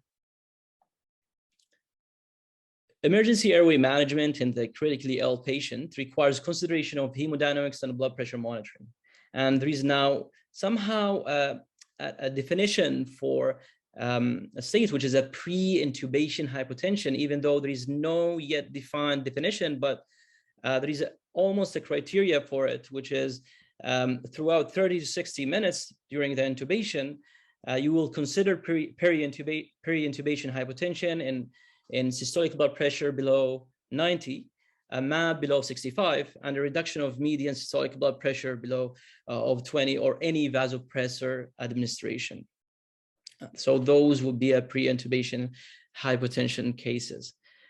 And in this slide, we're going to talk more of, we're going to talk about how important to recognize hypotension in the context of intubation and airway difficulty. So peri-intubation hypotension is common, and they might develop a transient hypotension after emergent intubation, and the transition to positive pressure ventilation, and it is also a major risk factor for adverse event. And it's important to note that a critically ill patient might have disease process like shock, which will lead to more likelihood of positive pressure ventilation induced hypotension. So one of the most important concept here to grasp is the pre-intubation shock is independently associated with severe complications and death after emergency airway management. So the question might rise, can we predict hypotension in these cases? Yes. The answer is yes. So there are some risk factors, there are some measures that we can identify. So we just previously mentioned about MAP. So low MAP prior to intubation is one of the things that you will think regarding the early signs of shock or maybe difficulty in airway. Also, there is a measure that we can use, which is shock index, which is basically the numerator is the heart rate and the denominator is the systolic blood pressure. And once it's alleviated, it means there is a higher chance to have hypotension or a severe hypotension or early signs of shock. And the measurement, it's above 0.8. So once it's above 0.8, it's considered high. And high and in these parameters and high cardiac shock index, it's associated with deteriorating cardiac performance and can be an early sign of shock, indicating limited cardiovascular reserve during emergency airway management. Move to the next slide. Now, we're going to talk more of the recommendation. First, we'll start with fluid resuscitation, which is important. So the first recommendation will be fluid resuscitation, which is important in critically ill patients if they are volume responsive, as it's increased the circulatory volume, which will increase the mean systemic pressure and venous return in responsive patients. However, not all of them will be volume responsive. So vasopressors may be helpful for maintaining vascular tone and perfusion pressure. Also, like now, there is a trending to start pressors and also fluid resuscitation early on in regard of managing these kind of patients, especially if they are critically ill. And the choice of induction agent can contribute to peri-intubation hypotension, as may some medication that have an adverse hemodynamic effects.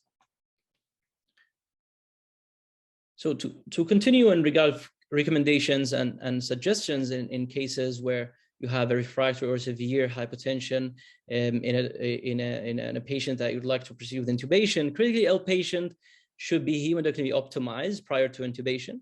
Intravenous access sufficient for rapid volume administration before intubation. And for patients unresponsive to volume resuscitation, vasopressors infusion should be initiated.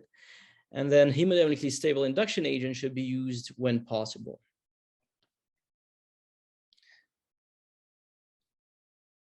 So now we'll move to the third clinical case.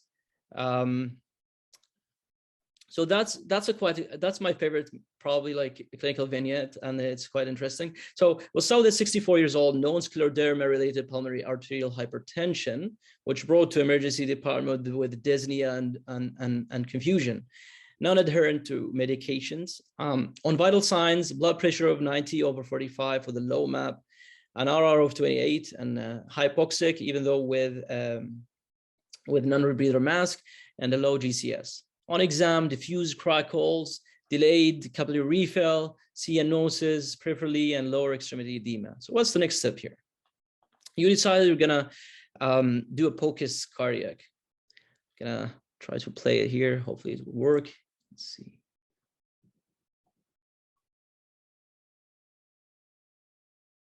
I'm gonna play it multiple times.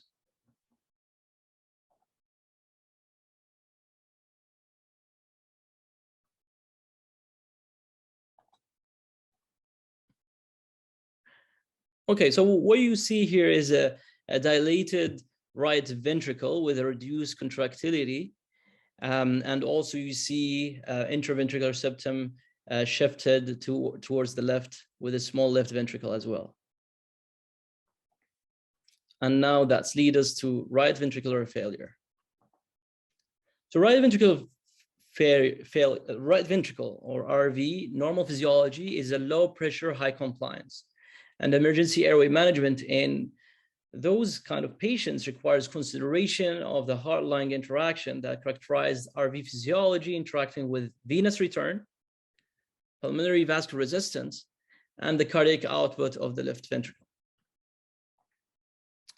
So causes of increased RV afterload are many, such as chronic pulmonary hypertension, left ventricular disease, pulmonary arterial hypertension, or acute pulmonary embolism.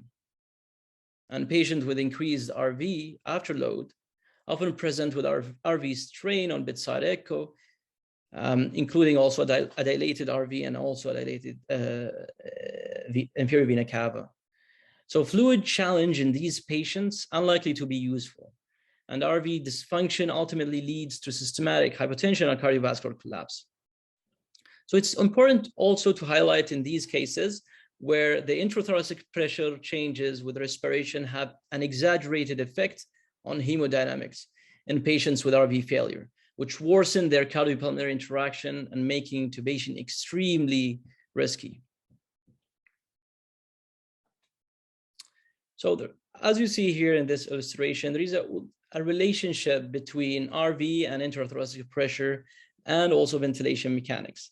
So intrathoracic pressure changes with respiration have an exaggerated effects on hemodynamics in the patients with RV failure, which worsen the cardiopulmonary interaction and making the intubation challenging.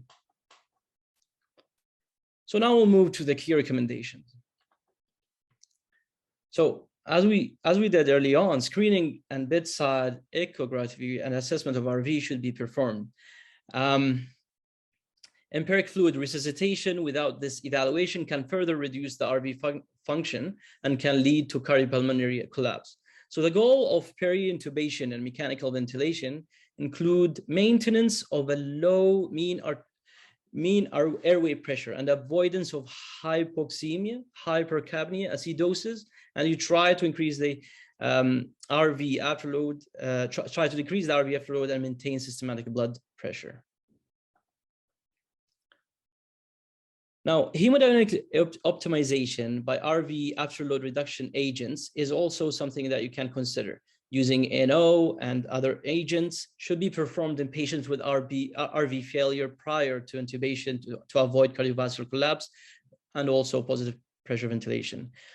Norepi or other vasopressor infusion should be started prior to induction in hypotensive patients with the goal of increasing mean arterial pressure higher than pulmonary arterial pressure. And lastly would be extracorporeal membrane oxygenation, ECMO cannulation should be considered if available. And patients with RV failure induced shock.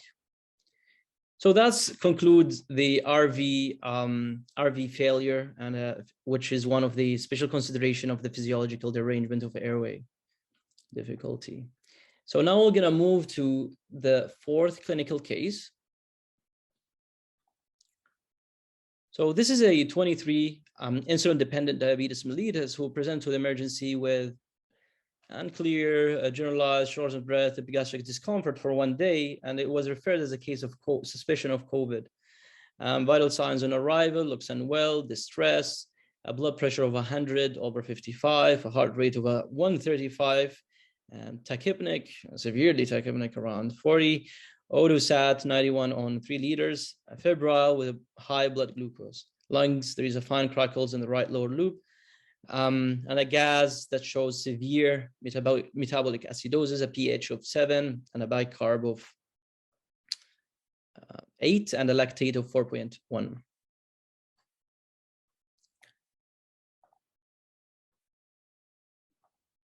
So in metabolic acidosis with spontaneously breathing patients, it's important to make, like, there is an acid-base hemostasis, which depends on compensatory respiratory alkalosis and the severity and how severe is the underlying etiology. So in severe metabolic acidosis from disease, such as DKA, salicylate toxicity, and even lactic acidosis, the acid production demands an alveolar ventilation recruitment that sometimes cannot be met, and patients can subsequently develop profound acidemia. So patients with severely metabolic acidosis are at high risk of decompensation due to volume depletion and inadequate alveolar ventilation after intubation.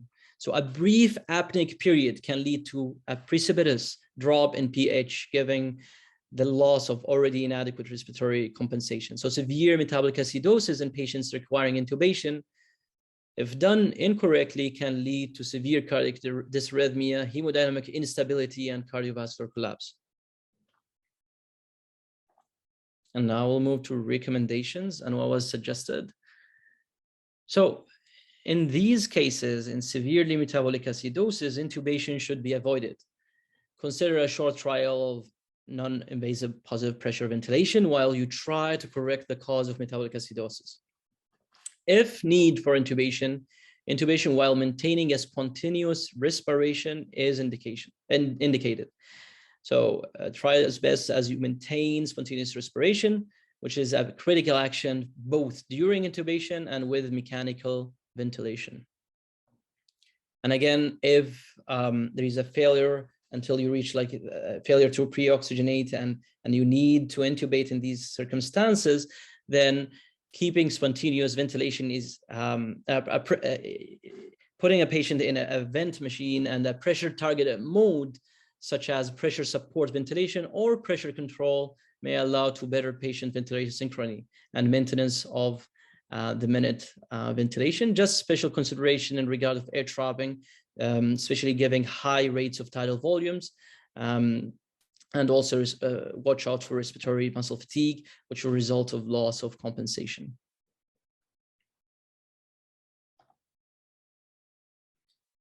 So now we covered all the like physiologically arrangements and physiologically difficult airway. We're gonna conclude and in this summary, to avoid untowards complication, identification, recognition, and then starting management and resuscitation of potentially difficult airway is warranted.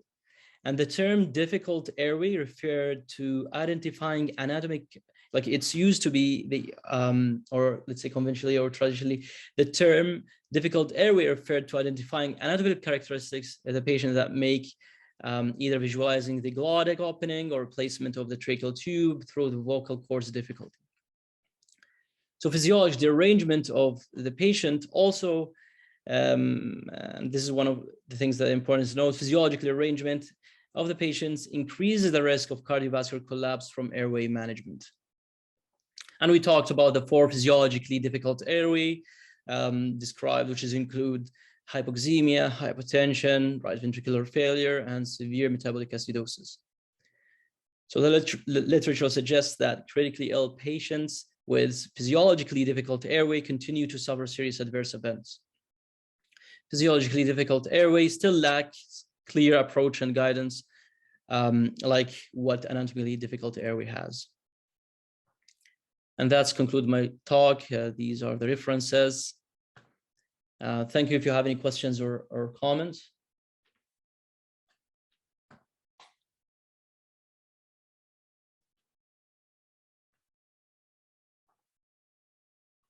I see a number of probably something in the chat.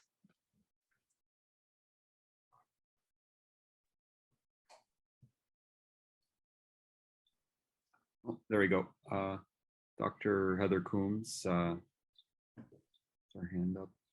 Yeah, so I just have a question about the first right heart failure one. As we get better and better with our ultrasound skills and we identify these patients,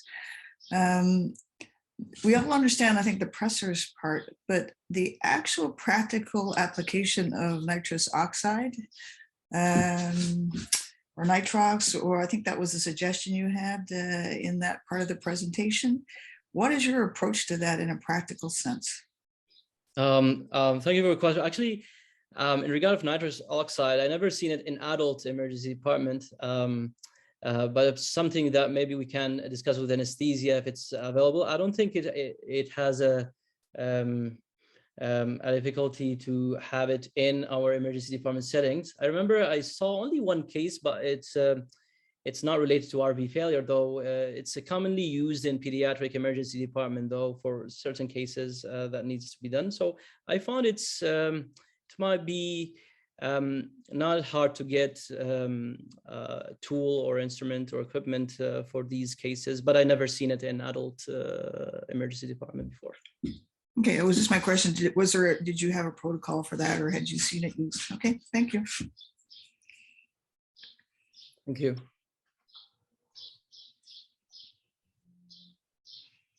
Is there any other questions or comments?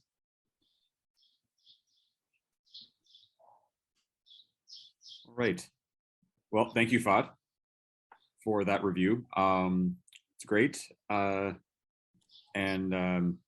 Yeah, if there are no other questions, then I think we're scheduled for a break now for the next 10 minutes. So we'll try to get back at 10:20. Okay. Thanks, everybody. We'll see you soon. Thanks, Fahd.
Okay. So next up, if everyone's coming back, we have Antoine, who's going to give us his grand rounds topic on pediatric trauma. So if Antoine is set.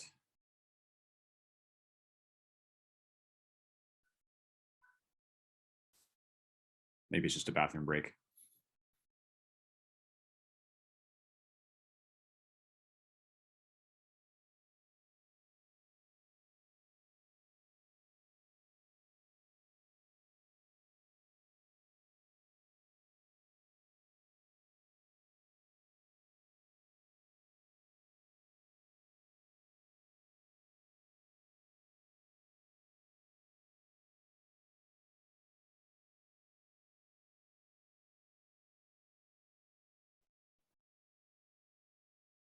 You all set, Antoine?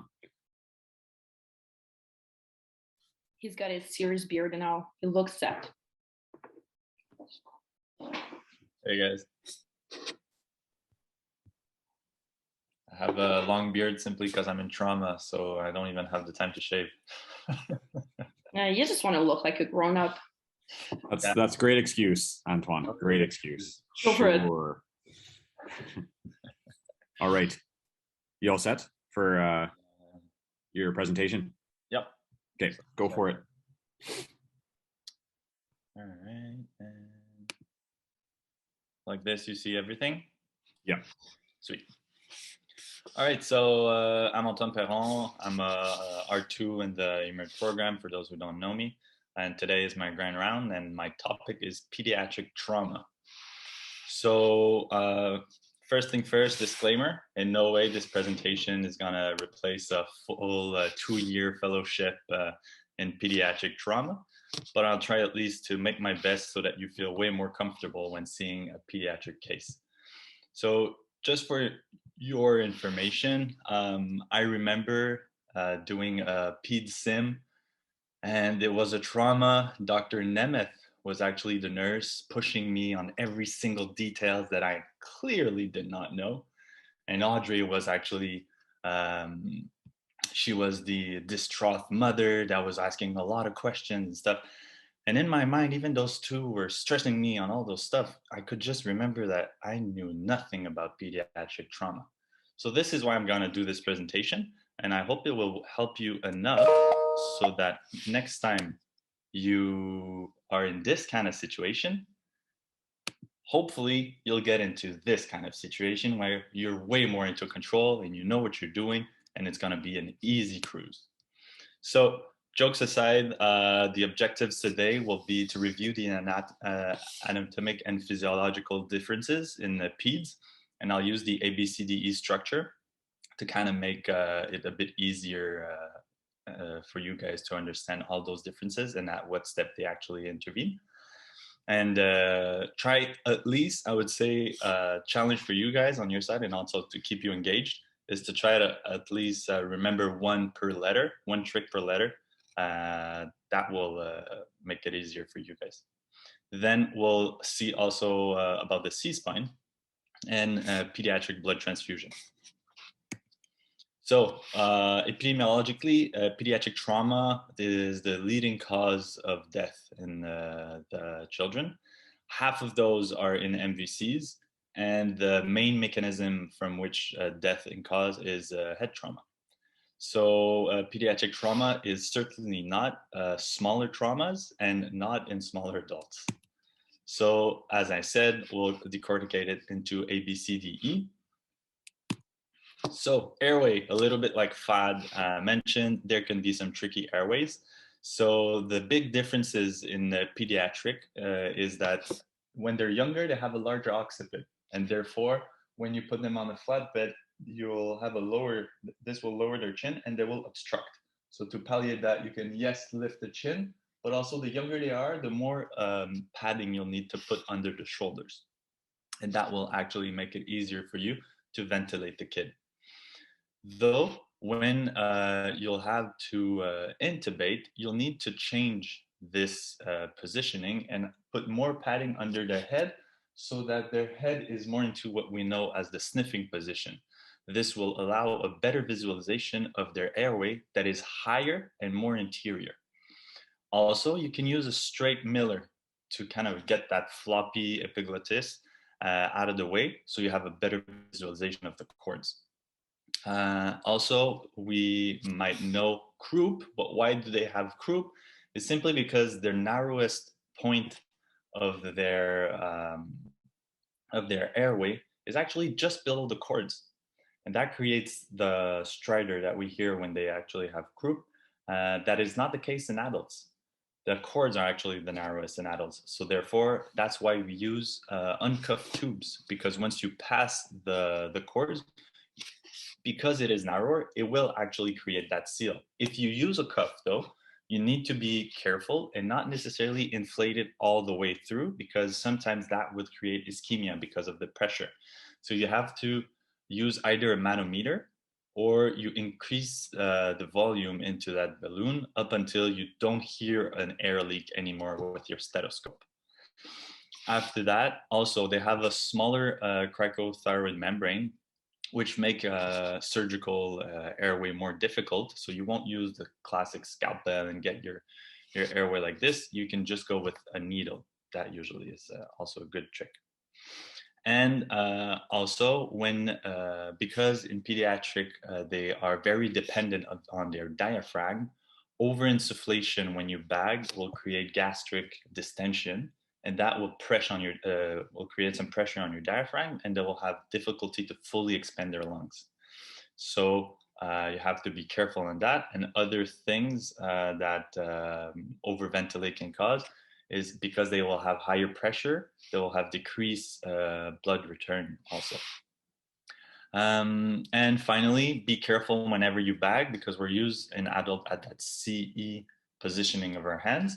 But the thing is, because they have a smaller jaw, only one finger is enough. So the first finger of your 3 for the E will be enough to lift their jaw. Be careful with the two last fingers, because as soon as they can be put on the neck, they can create very easily some obstruction then again.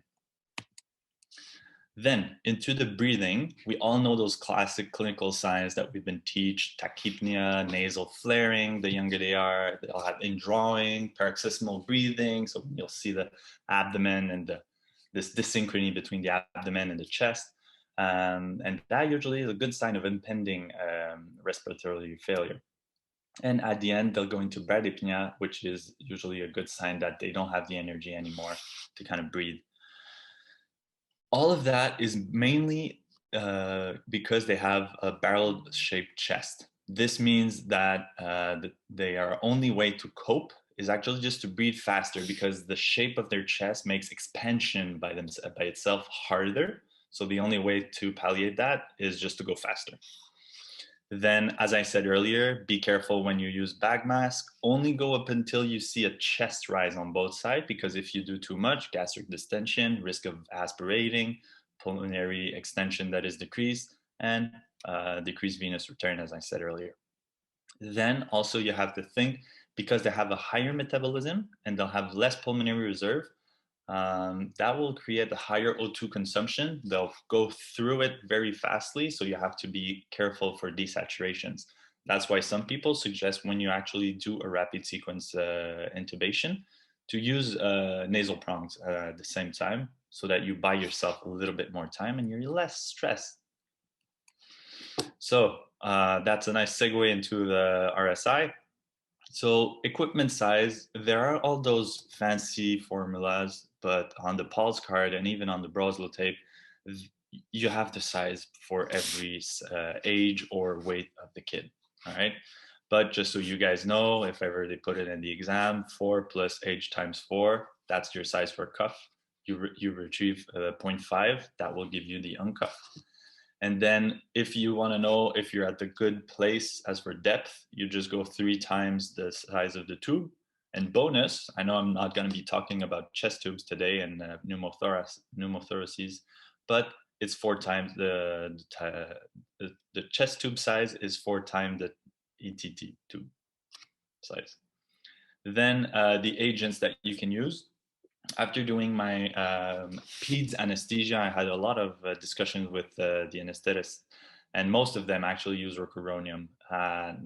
There's not many that use succinylcholine because they say even in RSI, if you use the double dose, because the classic is 0.6 milligrams, if you use the 1 to 1.2 milligrams, the onset will be as fast as succinylcholine. The only thing is, yes, it will last longer, but in those trauma, usually if you intubate them, they will stay intubated.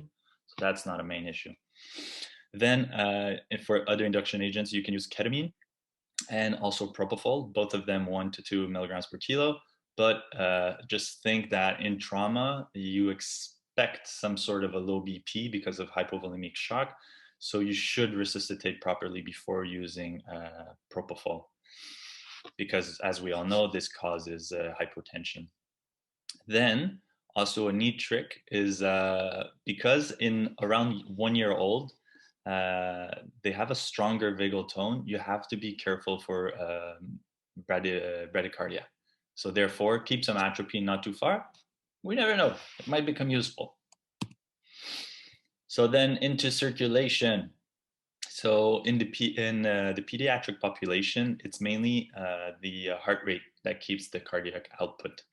They also have some more vasoconstrictive vessels than into adults. So that's why we allow that much, we give that much attention, to delayed cap refill.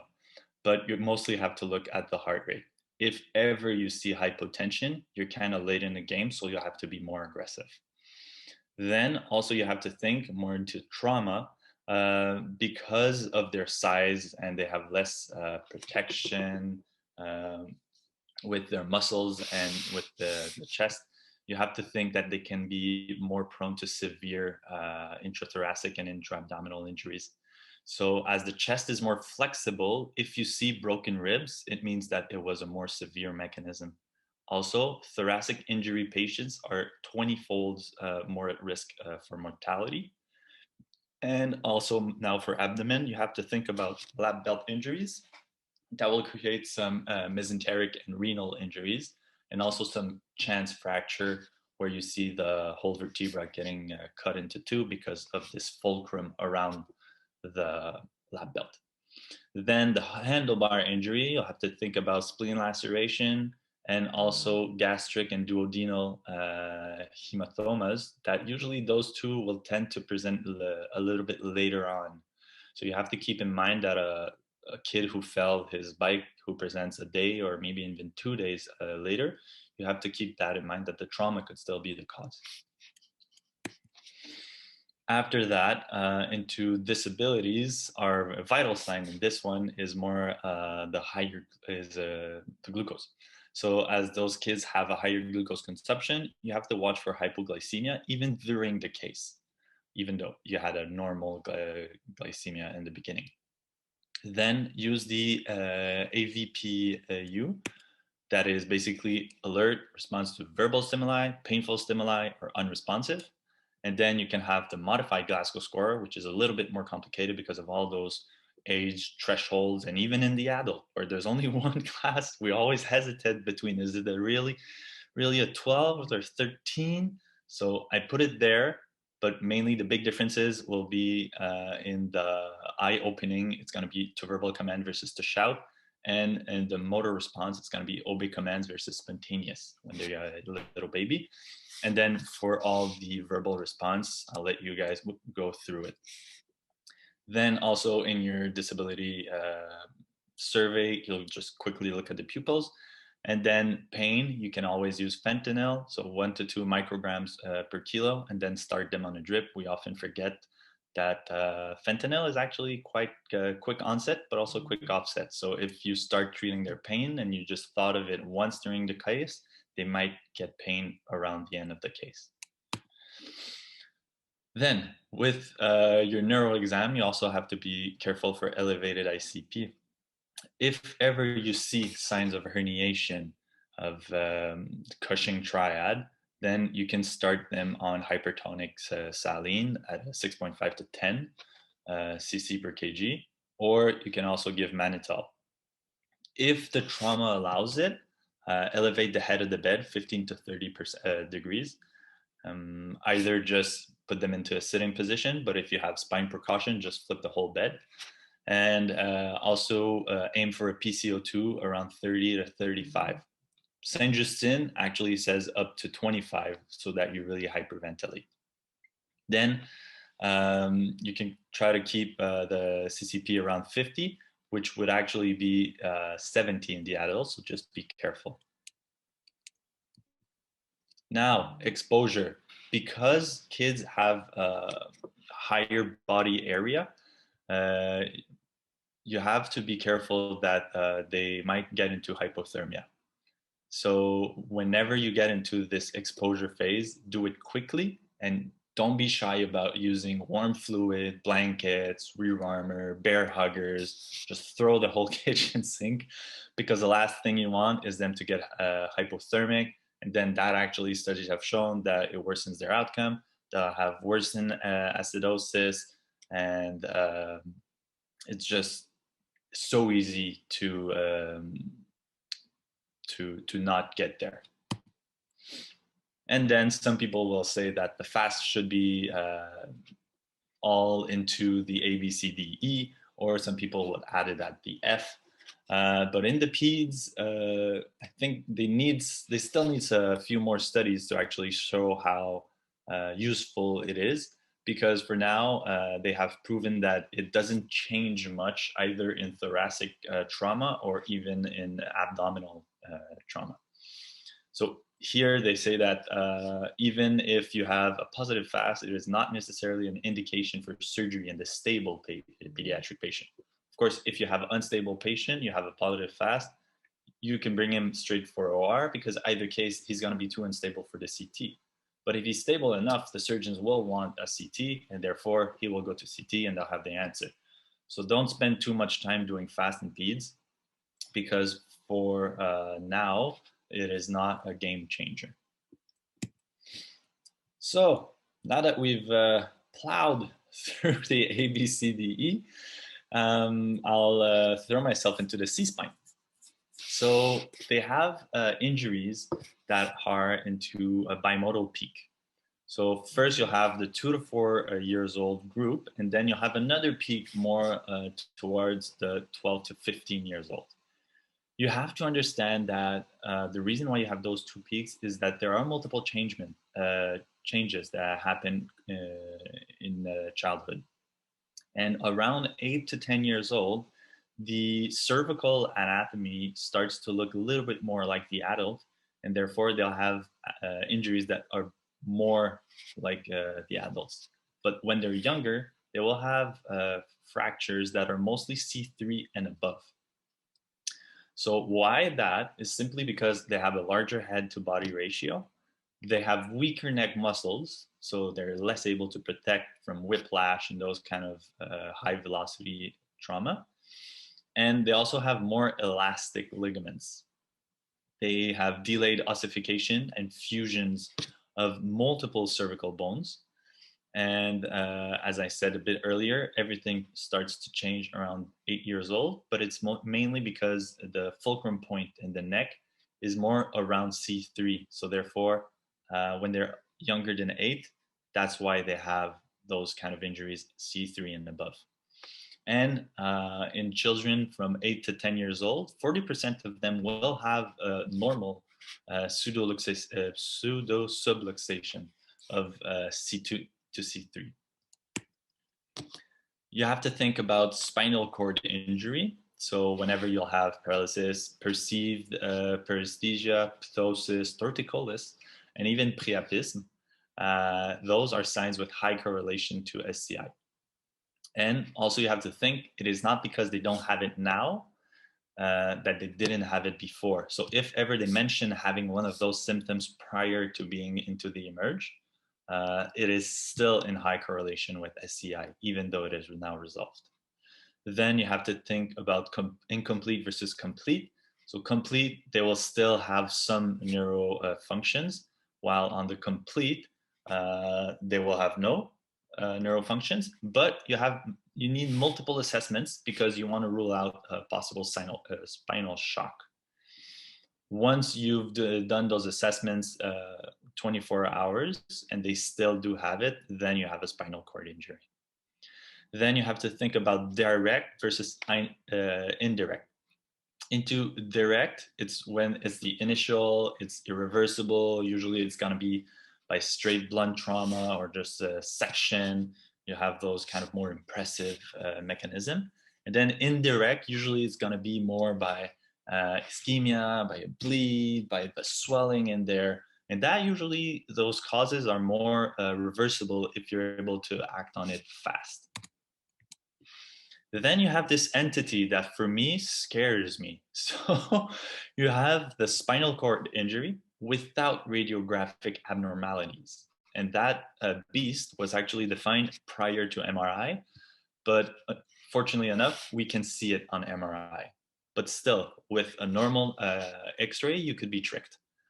So this is simply because the vertebral column is way more elastic than the spinal cord itself. So the vertebral column, just to give you a number, can stretch up to 5 centimeters, but the spinal cord, because it is anchored on both ends, can only stretch 5 millimeters.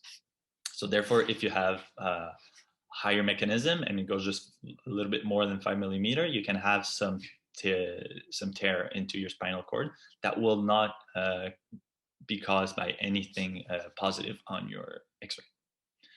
And also because at their age, rather than unlike with adults, their vascular supply is way more fragile.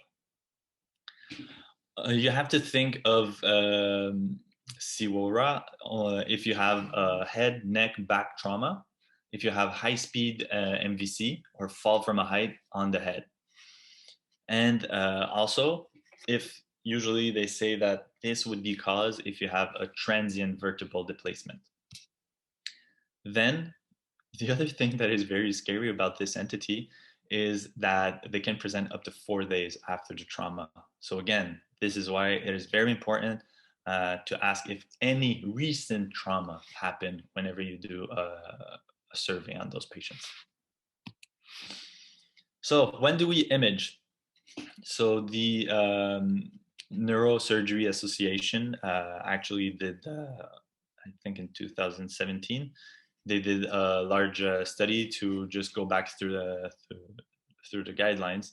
And they say that if ever, so if the kid is older than 3 and is not alert, has midline tenderness, neurological deficit, painful distracting injury, intoxication, which here are our 5 criteria for nexus, or if they have unexplained hypotension, because you have to think about neurogenic shock, they mandate an X-ray. Then, if they are younger than 3, you have to add 2 more criteria, which is MVC or fall from height more than 10 feet. Also, if you're doing a CT in a head CT in a patient that is younger than 3, because as I said, you expect the injury to be above C3, you can add those vertebrae and clear at the same time with limiting irradiation to those children. Also, if you are more into the low risk patient group, use the plain CT. So use cross table plus AP view, which is basically lateral plus AP. And if they are older than 8, you can add the open mouth odontoid view. And the other fancier views have been shown to add little to nothing information. So how to actually be able to clear the C-spine if you want to get rid of that C-collar. So first, when you look at your X-ray, you'll need to see the 7 cervical plus T1. After that, you'll need a predental space here of 5 millimeter if the patient is younger than 6. Then the prevertebral soft tissue space has to be half the body of the vertebra at the level of C4 and around less than 14 millimeters around C6. Okay. Then you have to go through your 4 cervical radiographic lines. So 1, 2, then you go 3, and finally 4. And you must have alignment in all of those. After that, you can have, you have to assess for the atlanto-occipital alignment. And this is to check if ever they have the dislocation, or how they call it, orthopedic decapitation. So according to the new American Neurosurgery Association, and also the Pediatric Trauma Society, their guideline states that to really rule out this dislocation, you should use a CT and not an X-ray, and that's a level 1 recommendation. It's actually the only level 1 recommendation of all that guideline. Also, they say that if it is positive for an injury or negative, but you still have a high suspicion, you should go to CT and even MRI plus orthospine consult. Also, something that I haven't really said before and why they have more injury is also their facets are more horizontal, which causes more translation. Then spinolaminar line, which to me is way more easier than line of Swiss Truck, is basically to see if they have a pseudo-subluxation, or if it is pathological because of a fracture or a real luxation. So what you do is you draw a line between the anterior aspect of your posterior epiphysis, and you go through C1 to C3 to C4, sorry, and then you look at the level of C2. If the distance between that line and the same posterior aspect is less than 1.5 millimeter, you're good. But if it's more than 1.5, you have a pathological luxation. So here, I just put in the PTS guidelines kind of flow chart that they use in their 2016 guidelines. So they say basically you can go through nexus criteria, and there's the at-risk group also. So nexus criteria, patient is attended or not, then you go into that arm. But if you have any positive, you let them into the C-collar, and then you'll go to imagery. Then if basically they have no of the nexus criteria, you can assess the range of motion. If they can look on either side without pain, you can clear them, because we are considered one of the ED, so we're good. We're able to clear C-spine, so you clear them and they're good. But if they have pain, you maintain them into the C-collar, and you'll get the C-spine AP and lateral. Normal, you re-examine, and then you can discharge them. And if it is actually, if you're unable, or if you find a positive fracture, you can go into CT spine to have a better imagery. You have to understand that also sometimes they will still have pain in the midline. If they do, you have to discharge them with the C-collar and with an appointment in clinic with either a GP or ortho spine. Some studies have shown that in those cases where they still have some midline tenderness, I think it was 1.4% actually had a lesion, but it's still 1.4% of a lesion that could be catastrophic. So that's why they suggest to put them into a Miami C-collar. So in patients younger than 3 years old from an MVC, Saint-Justin actually suggests that you can clear without images if you have all the following criteria. So if you have, if the patient was attached and really protected into a pediatric car seat, then they have to have no outer metal status, because some other studies have shown that C-spine injuries in that age group almost always happen with the TBI. So no AMS, and then no other injuries, and they are spontaneously moving their head, and there's no limited range of motion of their C-spine, then you can clear them without images. So that's for the C-spine. After that, blood transfusion in the pediatric population. So we're in trauma right now. We're thinking trauma. In trauma, if you have hypotension, it is hypovolemic shock until proven otherwise. You can start with crystalloids, and you can give up to 2 boluses of 20 cc per kg. Those are the standard boluses we're used to, 20 cc per kg. If you have no change in your hemodynamic status, then you can go down to packed red blood cells. To me, prior to doing this presentation, I had no idea what volume I had to give. So Saint-Justin recommends 10, but in the Rosen, it's written 10 to 20 cc per kg, okay, of packed red blood cells. For you guys, packed red blood cells is 350 cc. So quickly in your head, if ever you just need to order packed red blood cells themselves into like the bags, you'll have just to think that if you you ask 1 unit for every 40 kg that your kid weighs, and that's the number of PRBCs you'll need. Okay, but if you go more aggressive and you decide to go more to 20 cc per kg, then it's 1 unit per 20 kg. All right. Then what about MTP? So if you have no change after 40 cc of crystalloids plus 2 units of packed red blood cells, you activate MTP. Also, if ever you anticipate blood loss more than 40% of the total volume over a less than 3-hour period, which is basically trauma, and that you have an uncontrolled source, activate MTP. And here I've just put in the formula because usually it's 70 cc per kg, but it has already been a lot of maths, so it's in here in the presentation. So MTP will basically be 40 cc per kg of PRBC, which if we do the same maths than before, 1 unit per 10 kgs. You can give also during the MTP protocol, if the blood is already there and the kid happened to be to arrive and you have the blood and you have your crystalloids, you should give both at the same time because you should not delay blood transfusion.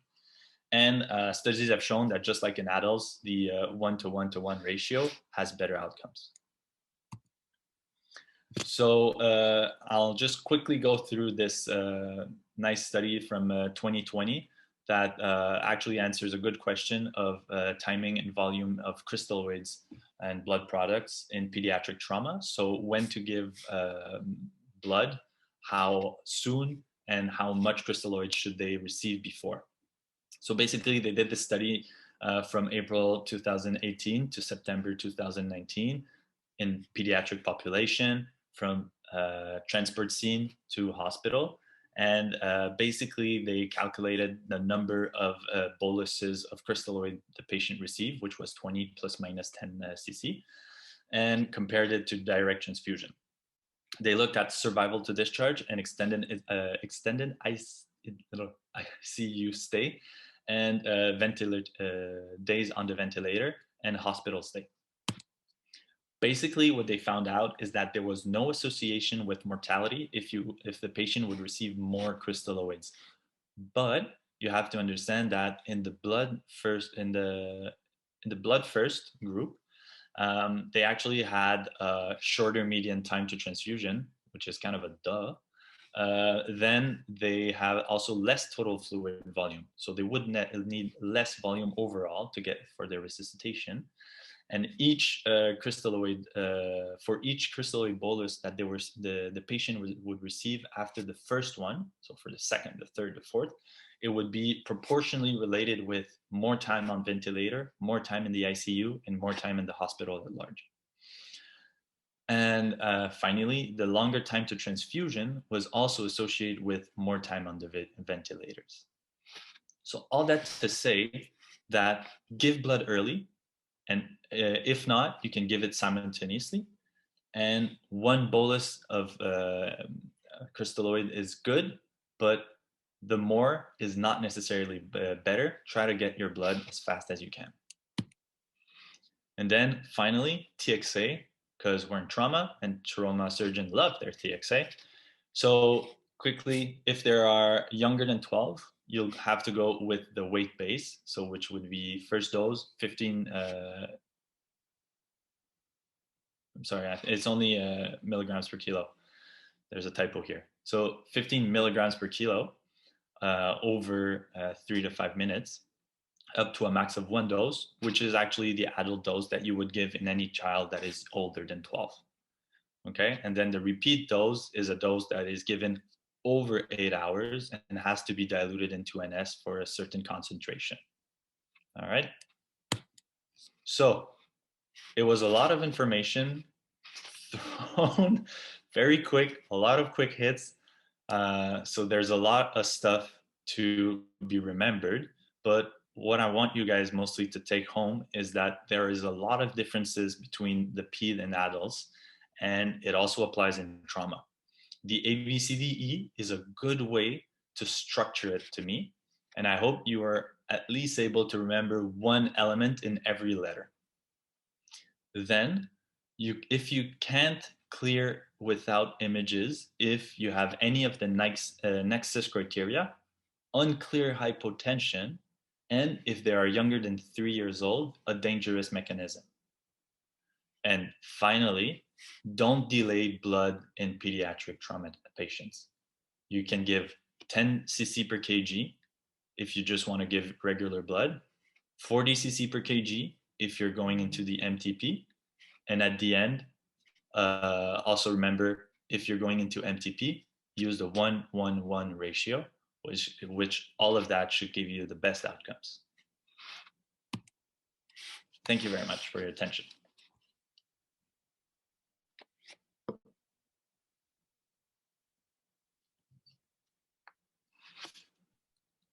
Awesome. Any questions?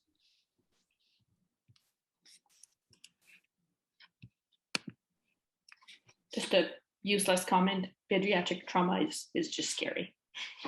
It's I think it was a good topic you picked to highlight key points, and I will actually ask for your presentation if you don't mind. I'll personally go through it. I don't mind. It's a lot of information to take at the same time. There were a lot of numbers and maths, and it is a situation that we don't see often, and that's kind of why I decided to do the presentation. Is that even though we do have, I don't know exactly how many months of pediatric emerge.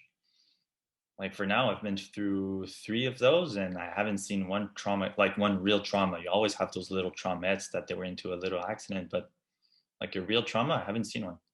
So it's something we don't have a lot of exposure, except in Sims maybe. But whenever it happens, it is a scary thing to be faced upon. Good choice of sim in the future then. Because what you're saying is true. We don't have much exposure to actual, like the real bad trauma where you need to be good. It's like one of these rare procedures we need to do.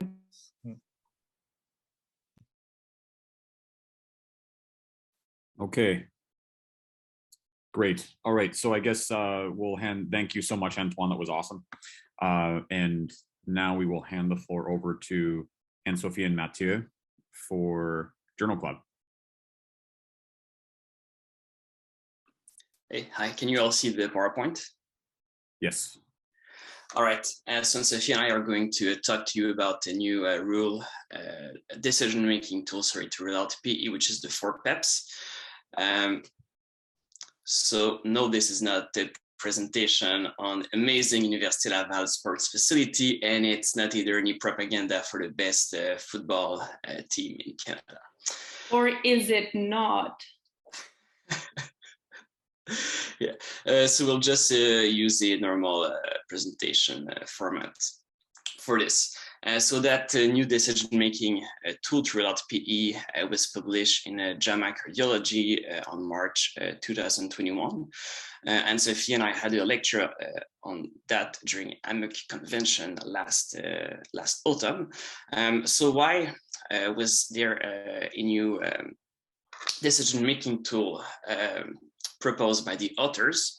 Well, there is over-testing for PEs that was reported in the literature.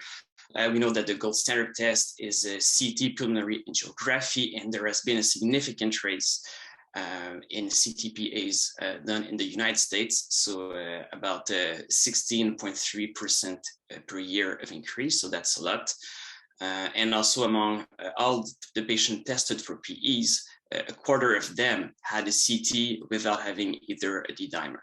And why do we overtest? Well, it's because many physicians don't want to miss any PE, and symptoms are, of course, very common and unspecific. So we even talk about overtesting if there wasn't any risk. So we all know that there is a risk of kidney failure with the contrast. It's cost for the system. We can have incidental findings too. And who says overtesting says possibly overdiagnosing. So yes, there has been a huge increase in PE diagnosis between 1998 and 2006, so about 81%. But despite diagnosing more PEs, there has not been any change in the mortality associated to PE. And as we diagnose more subtle PEs that are less clinically relevant, the case fatality, so the chance of dying from a PE that is detected, has decreased from 12 to 7.8%. So we don't save more lives, but we might be anticoagulating more patients. So this leads us to the goal of the study. So, Sophie, this is yours. Sorry, you're muted. Wow, you thought about after a year of doing this on Zoom, I'd figure it out, but no. So the aim of FORPEP is actually to develop and validate a pretest probability score to further reduce the CTPE we do in a safe way. The basis of their work is saying that all of these scores that we have available now are based on different methods of assessing that clinical pretest probability. So it makes it hard to combine them in a safe way. Mathieu, tu peux, I'm going to give you 3 fast slides on the basic of clinical decision rule, okay, just to kind of put the table for the rest of the discussion. The 3 main discussion for this is that the condition needs to be relatively common, which is the case for PE. There also needs to be a perceived inefficiency or clinical variability in practice with regard to the workup. And lastly, the clinical question leads to the inefficiency needs to be answerable with a reasonable amount of clinical variable, which is why there's so many scores for PE, because it goes into all of these. 4 big steps to creating a valid decision rule: derivation. Ideally, this will be conducted prospectively with a large number of cases. Then the second one is the prospective validation that explicitly evaluates the accuracy and the potential impact of the rule. Then the other key point is the evaluation of the implementation. That's where you see what's the actual outcome in real clinical practice. In this case, it would be how many cases of CTPE do we actually avoid? And then there's the step of the knowledge translation. Just admit he made it. Okay. So a few key points to keep in mind. When you use a clinical score, regardless of the clinical score, you have to evaluate the rule whether or not the rule you want to apply actually applies to your patient. So to do that, it's all basis, but I think we still need to remember that. It's important to know the inclusion and the exclusion criteria and what the information the rule will actually give you. And I think that if you don't do that, then you're probably not using these scores properly. Which brings us to this beautiful diagram that most of us have seen a million times, but still relevant here. Why do we care about pretest probability, which is the basis of all of these scores I'm going to present you, is that you cannot use sensitivity and specificity of a test to estimate the probability of a disease in the individual patient. You can, however, use the likelihood ratio that is less likely to change with the prevalence of the disease. So what you can see from this diagram is that for a given likelihood ratio, if you have a different pretest probability, you have a very different post-test probability. So that's why we care about all of this score. I'm going to show you. I'm going to review the scores that are available to us now very briefly with the main key points. Why we're doing that before presenting FORPEPS is that FORPEPS is the amalgam of all of these scores. So it's important to kind of have them in mind before we go into the actual article. And before we do that, reminder to use MedCalc. I'm a believer that we should not use brain power to remember that the Wells score gives you 1 point for this and 1.5 point for the other one. I think we have phone for that. What we should use our brain power to is to remember, can I apply this rule? Is this useful? And when can I apply it? So keep in mind these inclusion and exclusion criteria. Wells, we're not going to spend too much time on this. We know Wells, it's fine. Wells stratifies patient for risk of PE and gives you or helps you provide an estimate pretest probability. It's trying to put words on what we call gestalt, basically. Once you do your Wells, then the doctor will decide what they do. Do they do dimer or CT? I'm not going to list all of them. I will kill you for boredom. We know them. Just review them. What's interesting about this score is that it's been validated in both inpatient and ED setting. You can use it whether with a 2/3 approach or a 3-tier approach. Wow, I can't say these words, but thankfully there's the slides. 2/3 tiers? Okay. So you either have the low, moderate, high, or unlikely and likely. I've put in the PowerPoint the prevalence of what the chance of having a PE, what they represent for each score. Of note, if you use the unlikely and likely, if you have a score less than 4, it represents a 3% incidence of PE, which is above that 2% threshold that's usually deemed safe. What the Wells score is usually criticized about is having that subjective criterion as PE as being the most likely diagnosis.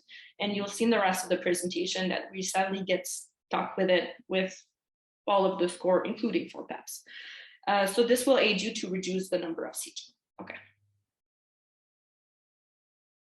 PERC is a rule-out tool. That's the main thing to remember.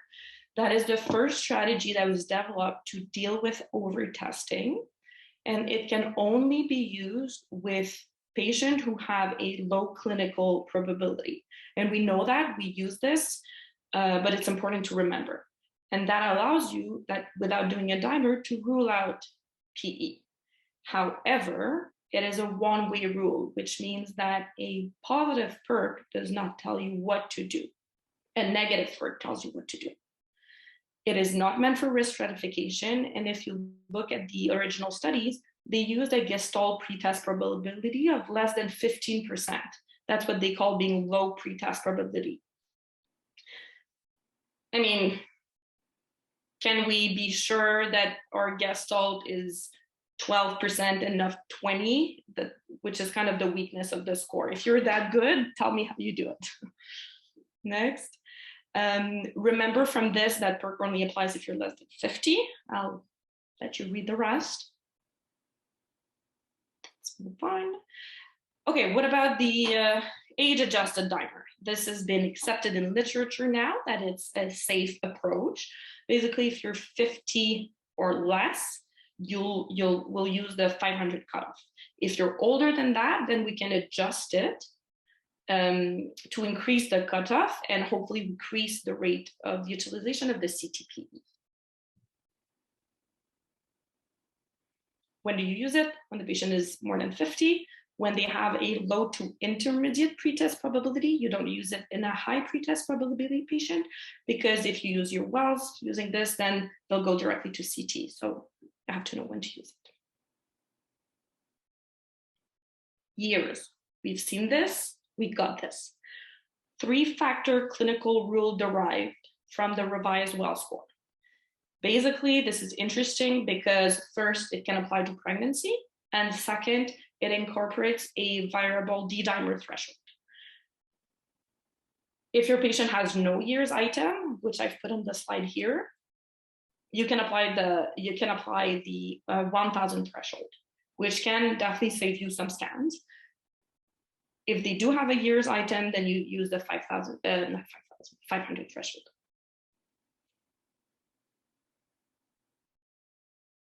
You've seen this algorithm before. So basically it applies whether you're pregnant or not. It's just slightly different. And you'll have to pay attention with whether or not they have signs of clinical DVT. I'll let you go through that. We've used this score and we've reviewed it before. Inclusion criteria for years. A moderately stable patient, more than 18, in whom you suspect an acute PE.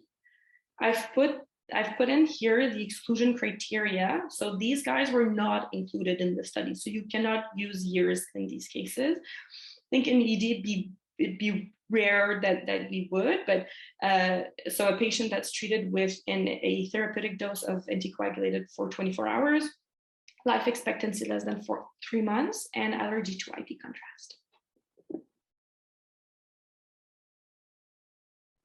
Okay, we're almost done with what we know, and we'll move on to 4PEPs, I swear. So the PEG-ED study is another confirmation that you can use an age-adjusted dimer in a low-risk patient setting. They failed to have enough power because they only had 40 patients to have to draw a conclusion from the moderate group, but it was a confirmation for the low-risk group.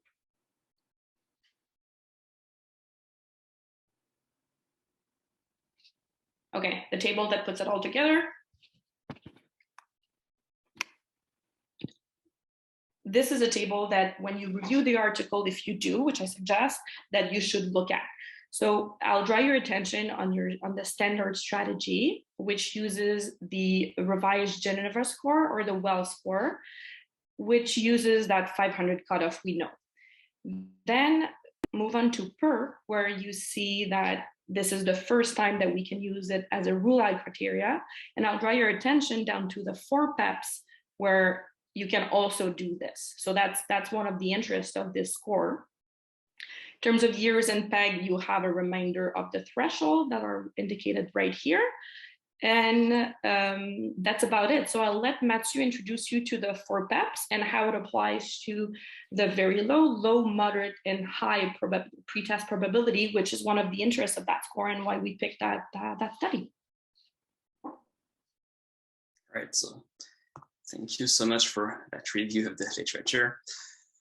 So the 4PEP study, so how did they create that new score? So the question was, can a pretest probability score make it possible to rule out PE solely on clinical criteria and optimize the dimer measurement to safely decrease imaging testing? So before recruiting patients, actually they looked into cohorts. So before doing that, they predefined 4 levels of clinical pretest probability that are a bit the same as what Anne-Sophie showed you, and they derive from the anterior decision-making tool that already exists. So there's the very low probability that allows a clinician to rule out PE solely on clinical criteria, and the upper limit of prevalence in this category is 2%. So this is a bit like working out a patient.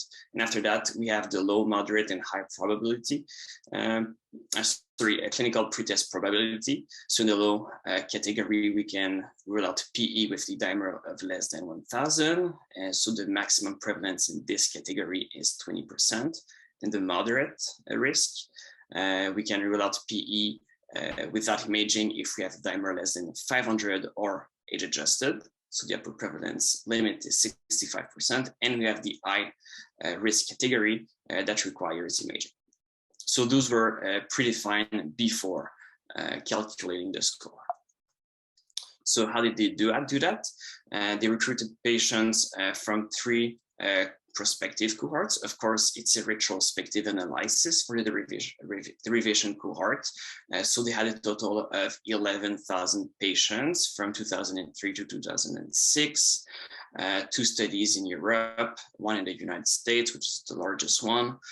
So they merged all those patients together and they were split into 2 groups, a derivation cohort and also an internal validation cohort. After that, they wanted to validate their new rule. So they tested it with 2 other cohorts. It's a retrospective analysis, so we don't have the criteria for prospective validation of this rule. So the 2 additional databases, there was one with high prevalence at 21% and another one with, I would say, moderate or low prevalence. So they wanted to make sure that the rule could be applied in different settings of PE prevalence. So the outcome was either there was a PE or no. So there was a PE if it was diagnosed based on the CT, on a high probability VQ scan, or if there was a thromboembolic event within 45 days or 3-month follow-up. So for the derivation, so how did they arrive? So how did they choose the variables that would be put in the score? So they included all known variables associated with PEs at first. Then they did a univariate analyzing using a chi-square test. And if any value was significant with a p value lower than 0.2, they were kept. And then there was a multivariate logistic regression analysis that was done. So there was a second step of analysis.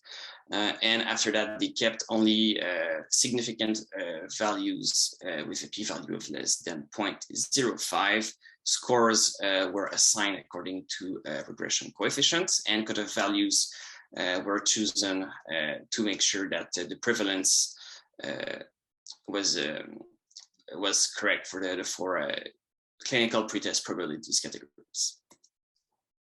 After that, they did some validation calculation and they tested that rule retrospectively in the 2 cohorts I presented you with the moderate and severe prevalence. And they achieved a safety margin. So they calculated it. So like the negative predicting, the false negative rate had to be no more than 2%. And that depends on the prevalence you have in a population. So it needs to be adjusted. So they calculated that the safety margin were 1.93 and 1.88 with the prevalence found in the 2 cohorts. So the results, this is table 2. I just want to highlight that in the derivation cohort, so like the merged 3 cohorts, they have a prevalence of 11%, which is very close to one of the 2 external validation cohorts that they had, which was the low prevalence cohort. And we see also that pregnancy, it was validated in the 2 cohorts, but not in the high prevalence cohort. So there was no pregnant patient in one of the 2 validation cohorts. So what's the result of the analysis? So with the univariate analysis, they found that 21 variables were associated with PE, but when they did the multivariate analysis, only 13 variables were included. And an interesting finding of this study is that some variables that we think are very good predictor of PEs are not independently associated with PE. And hemoptysis, cancer, and pregnancy were found to be not independently associated with the risk of PE, which I think was a very interesting finding of this study. So this is the score. This is the variables that were kept on the left. So as you can see, being young is protective, having chronic respiratory disease is protective, heart rate below 80 is protective. So for example, if compared to PERC, if you would be a 63-year-old, you could be kind of PERCed out, but not if you're a male. So it's very complicated. There's a lot of calculation to do. So first you need to use your cell phone to apply it correctly. And we see that the prevalence in the 4 clinical pretest probabilities were below the threshold that were set at the beginning in the protocol. This is just a graph to show the prevalence of PE difference in each of the of the risk score of the 4 PEPs. So we see that below 0%, the prevalence is very low. So this table is what would happen if the 4 PEPs would exist when you apply it to the 2 external validation cohorts. And as we can see, the false negatives rates are quite low, so 0.7% for the high prevalence cohort and 0.9% for the moderate prevalence cohorts. This is below the 1.9, 1.8% that were calculated.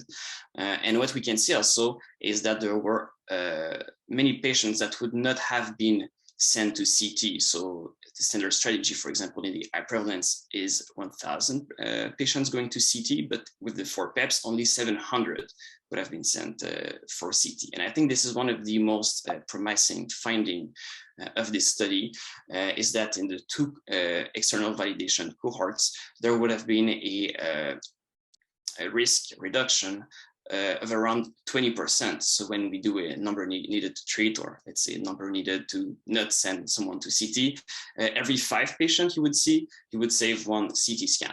So this is, I think, clinically significant. So critique on this study, it's a validated way that has been performed to allow us to use more than one decision-making tool. We have large cohorts, the false negative rate is below the safety margin, and there's a potential reduction of a CT by around 20%. Safety was validated with both low and high prevalence cohorts, so it shows possibly good external validity of this tool. And the CPP categories were built using the tools that already exist. A few comments on this study, some missing data, but they did a sensitivity analysis. There is no prospective validation. This is the main issue with this tool. It has not been prospectively validated yet.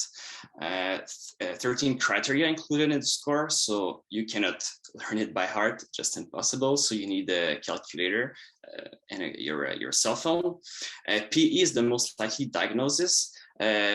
Sorry if I didn't emphasize that, but in the score, it gives you 5 points. So this is huge, and this is not a very objective criterion.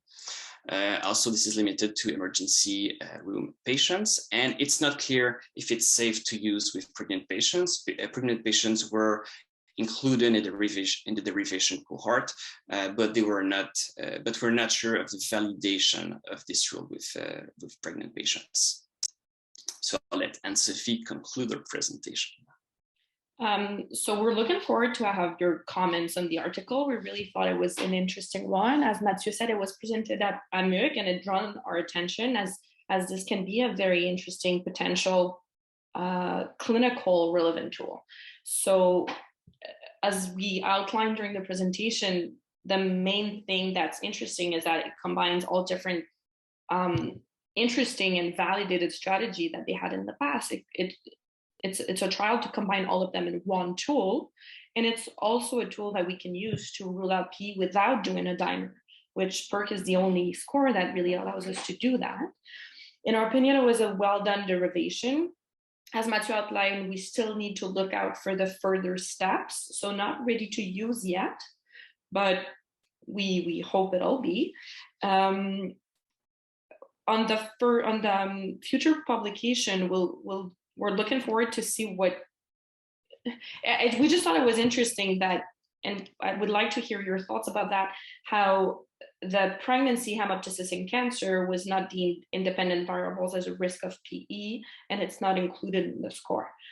And we're looking forward to the implementation phase, where we'll be able to see the practical effect of the score, can really safely use the score and actively reduce the number of CTPE, which would be great for many, many reasons, as we all know. So floor is open for question. If you have comments or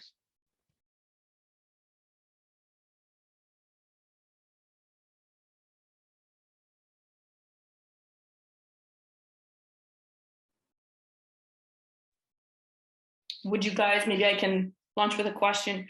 Do you think it's an interesting score? Are you planning on using it in the future? I actually have a question about this.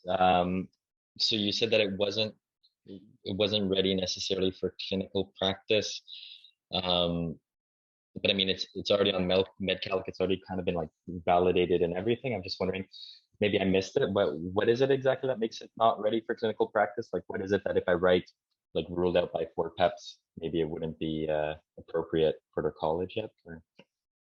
Well, these scores have to be validated prospectively. And Mathieu and I had a discussion about this last night, how they used pre-made cohort of 2005 and 2006 to do their validation aspect. The derivation was prospective, but not the validation. So we questioned whether it was truly prospective or not. And we kind of came to the conclusion it wasn't, but we're up and ready to discuss it. Okay, yeah. I mean, I feel like since so much of this is already from the perk and everything, it's maybe like it's a moot point. I mean, if you can rule it out by 4 PEPs, you could probably rule it out by one of the other rules as well. But I still What you're saying is, sorry, go on.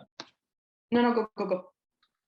But I mean, I still feel like it's quite valuable. I mean, if your clinical suspicion is that high and you just write, I think it's still quite usable to use a 4 PEPs already, even if it hasn't been validated prospectively necessarily.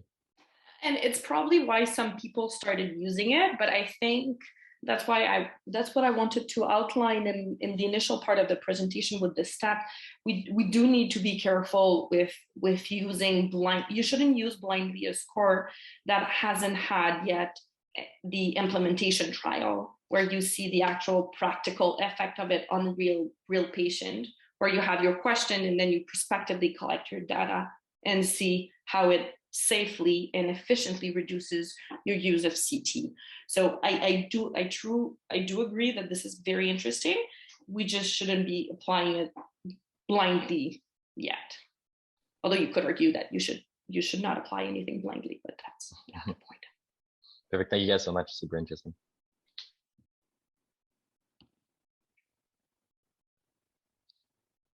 I don't think there's any other question.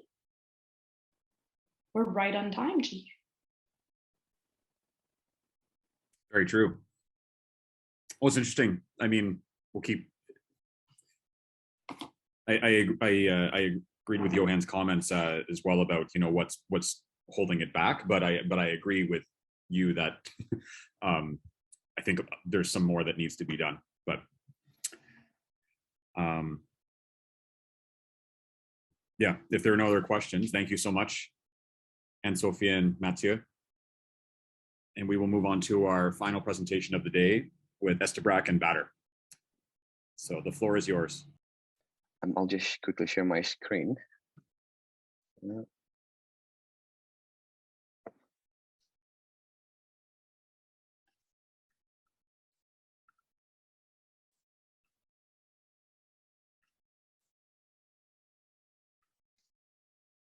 Can you all see it? Yes. All right, let me just fix that.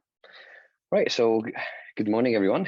For those who don't know me, my name is Badr Ali, one of the R1s, and today I have the pleasure to present my Journal Club article with Estebrac. So let's begin by a quick case, and we'll take it from there. So you're working in the adult ED, and a 45-year-old male comes in, essentially complaining of just generally not feeling well. He denies any chest pain, he denies any shortness of breath, he's awake, alert oriented. You check his vitals and you notice that his heart rate is 170 and his BP is 140/84. Before I continue any further, can I just ask, and if you have any comments, what do you think is going on and what's the next thing you want to do? One thing that you want to do next? Any takers, any suggestions?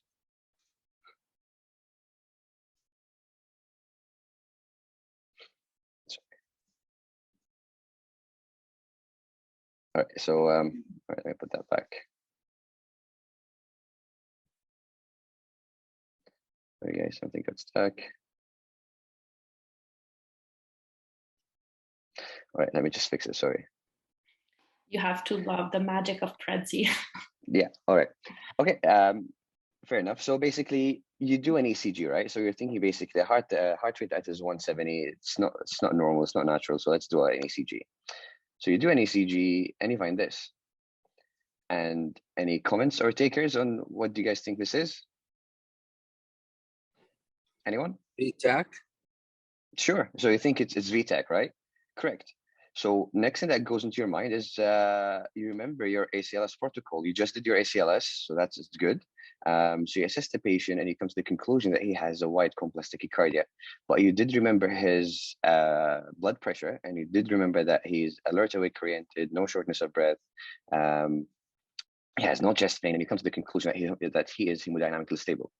So you follow your ACLS protocol and you come to the conclusion that he needs some sort of medication. However, the ACLS protocol, as well as the majority of literature, recommend procainamide or amiodarone, but you really can't decide which one you want to use, right? So basically, but apart from not remembering which one you want to use, you forgot what these medications do. So let's quickly refresh before we go any further. So amiodarone is a class 3 antiarrhythmic drug. It works primarily by blocking potassium rectifier currents responsible for the repolarizing of the heart. So essentially, it causes myocyte excitability to be decreased.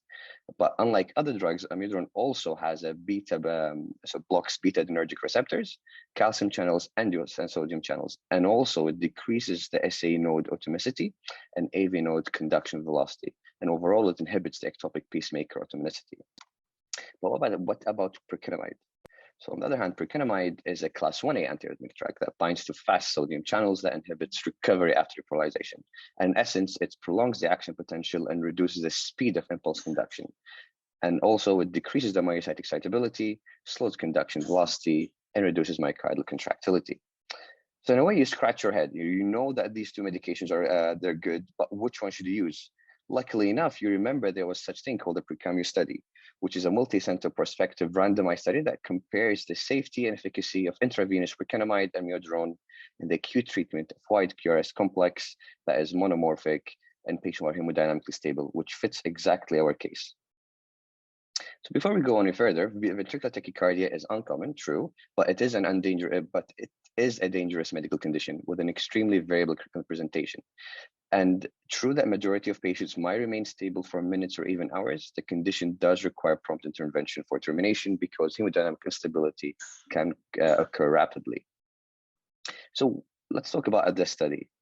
So essentially, the study was involved patients that were randomly assigned in an open labeled fashion to receive either intravenous procainamide as a single dose of 10 milligrams per kg over 20 minutes, or intravenous amiodarone as a single dose of 5 milligrams per kg over 20 minutes. The study period was a total of 40 minutes, divided into 20 minutes for drug administration and 20 minutes following administration, as well as a 24-hour observation period. And how they randomized it was at each center that took part in this study, they left a number of envelopes with randomly assigned basically either amiodarone or procainamide. So whenever someone comes in, they would basically take an envelope, see the protocol, and follow it. In terms of patient selection, so patients with regular wide QRS complex were included in the study, given that they meet one of the following conditions. So they have a regular heart rhythm at a rate of more than 120. Their QRS duration is more than 120 milliseconds. They have good hemodynamic tolerance, meaning their systolic is more than 90. They have there's no shortness of breath at rest, no signs of peripheral hypoperfusion, and no severe angina symptoms. Plus, they're 18 years of age.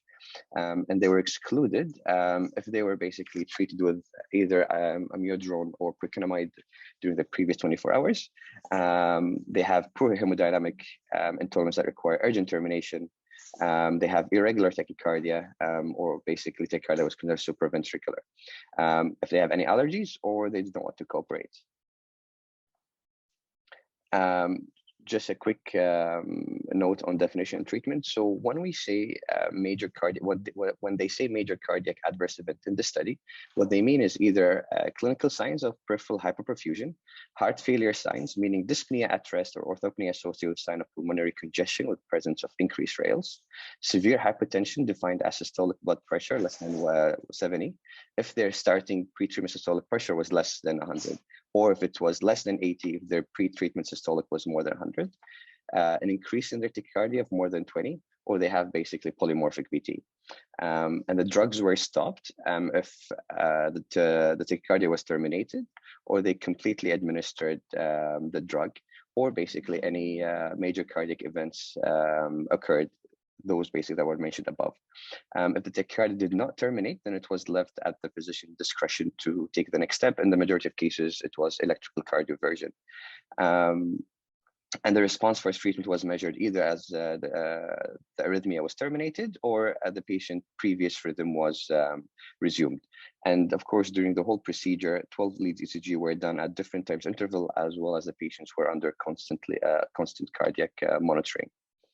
So endpoints. So there were three main endpoints. The primary endpoint was to compare the incidence of major cardiac events. They were comparing essentially the safety of those two medications. The secondary endpoint was to compare the efficacy of both drugs in relation to termination of the tachycardia episodes, as well as to compare the incidence of total adverse event during the observation period also. So in terms of results, so a total of 74 patients that require medical attention at 16 hospitals were included in the study. However, 12 patients, 6 were in the myoderone group and 6 in the procainamide group were excluded due to protocol violation or development of exclusion criteria, including 1 patient who did not receive the assigned medication because he required urgent cardioversion. So in essence, 62 patients were analyzed, 33 were under the assigned the procainamide, and 29 were assigned amiodarone. So, so this basically shows the patient characteristic being involved in the study. What's interesting is that time from arrival to start of infusion, for some reason, was shorter for procainamide, while it was a bit longer for amiodarone. And just to clarify, so in order to obtain an idea of the true incidence of ventricular tachycardia regarding the patients that were involved in the study, ECGs were reviewed off the line by 2 essentially electrophysiologists who classified the episodes as most likely VT or SVT. And 90.3% of all the patients involved in the study were considered to be VTAC, essentially 88 under procainamide and 93% under amiodarone. So results. So just to go back, so our main primary endpoint was to compare the incidence of major cardiac adverse events. And if you can look at the table, major cardiac events occurred during the study period were substantially less in the procainamide group as opposed to the amiodarone group. So it's only 3 patients out of 33 in the procainamide group, as opposed to 12 patients out of 29 the amiodarone group. That comes to 9% versus 41%. But also it's the same for the number of total adverse event during the study period. It appears to be much less during procainamide as opposed to amiodarone. And what's interesting is the time to adverse event. So if something happened in the procainamide group, apparently it took longer to manifest as opposed to amiodarone, though it's not very significant, 17 minutes as opposed to 60 minutes. But I think it's also interesting that this happens.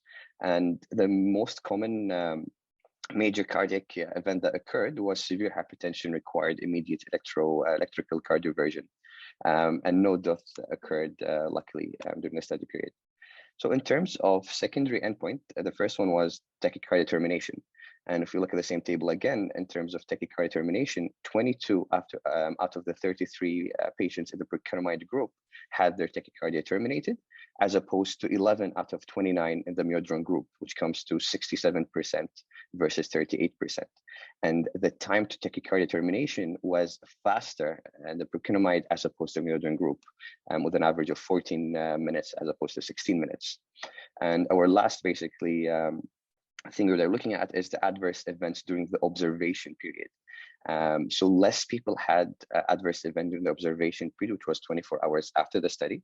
And that comes to 6 patients out of the 33 under procainamide, as opposed to 9 out of 28 in the amiodarone group, which comes back essentially as 18 versus 31%. And at this point, I'll hand it over to Stabrak. Thank you, Badr. Just gonna share my screen.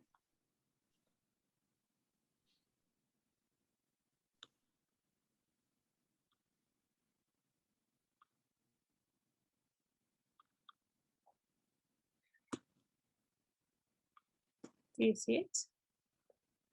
Okay. So we will start with, we will start with the discussion. So in order to go into the discussion, we will compare our result to the previously published studies. So in our study, the procainamide is associated with less major cardiac adverse effects, and we found that there was more efficacious. It was more efficacious in terminating the tachycardia episode, and these findings were equally applicable for the subgroup of patients with the structural heart disease. In order to compare our results of the amiodarone arm compared to the previously published studies, they mentioned two studies. One of them was a retrospective multi-center cohort trial that involved 90 patients, and they concluded that the amiodarone causing severe hypotension that required emergency electrical cardioversion in 6%, and it resulted in 1 death with asystole in the first study. And the second study was a retrospective single cohort analysis, including 41 patients. And it also showed that the amiodarone caused severe hypotension that required emergency electrical cardioversion in 17% of the population. However, in our study, our success rate was higher, and it reached up to 38% of a success rate. And that can be attributable to two elements: the fact that we were using a higher dose and a shorter infusion time. But that also resulted in more adverse events because of the higher dose and the shorter infusion time, in addition to the difference in what was defined as an adverse event. In our PROCAMIO study, the adverse effect was considered as hypotension, whereas the previously published study were considering the need for emergency cardioversion as the end adverse event.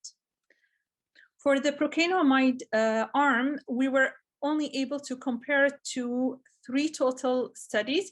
One of them was a retrospective comparison with amiodarone, and 2 other studies comparing amiodarone with lidocaine, which also showed an adverse event of 13 and 17 respectively, compared to our 9% in our study. The efficacy was ranging from 76 to 57% in the retrospective study, and 80% in the prospective study, and our study was 67, so it's still within the same range. So not much of a difference from efficacy point of view. Our study strength was, it was the first multi-center prospective randomized controlled trial comparing the 2 agents of procainamide and the IV amiodarone. However, our limitation include the sample size. So when they were calculating the sample size, they wanted more than 300 patients to detect a 15% difference in the major adverse events. However, within 6 years, involving 26 participating centers, they were only able to get 74 patients. And that was a very slow recruitment that ended up in terminating the study earlier. And the sample size was much more smaller than what they needed. And that can be attributed to the rare condition of the stable ventricular tachycardia. And there was also a fast turnover of the medical personnel involving in this study. And that was also an element to end the study. Randomization was done, but it wasn't really blinded, and that can really affect the calculation of the time or the adverse effects within the 24 hours, because staff who were more comfortable with amiodarone, they didn't really take into consideration most of the adverse effect because they were more comfortable. While when they were using procainamide and it was a new agent for them, they were more sensitive for small changes. The study protocol were trying to overcome this issue by having a specific characteristics of what is really considered as an adverse event, but it's still considered as one of the limitations. For the author conclusion, they concluded that this study compares for the first time in a randomized design an intravenous procainamide and amiodarone for the treatment of acute episode of sustained monomorphic, well-tolerated ventricular tachycardia. It showed that the procainamide therapy as associated with less major adverse events and a higher proportion of tachycardia termination within the 40 minutes. And it was very interesting that they mentioned this part in the study, which was in the light of the above findings, procainamide and amiodarone have been considered in the published guidelines as agents that could be used for the acute therapy of ventricular tachycardia, although the most recent guidelines indicate that the electrical cardioversion should be the first line approach.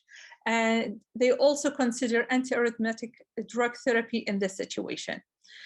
So if you go back and you go to see the ACLS protocol that Badr mentioned prior, I found it interesting that they wrote the procainamide first and then the amiodarone.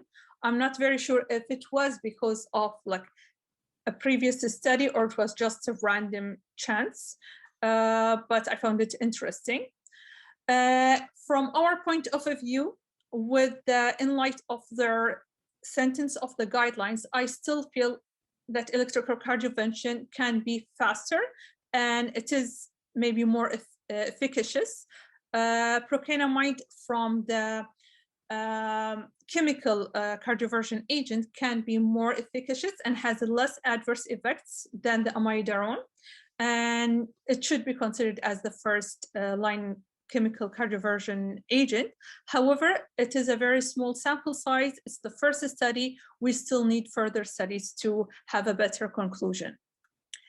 So the study was done in 2010 up to 2016 when it was reviewed and published.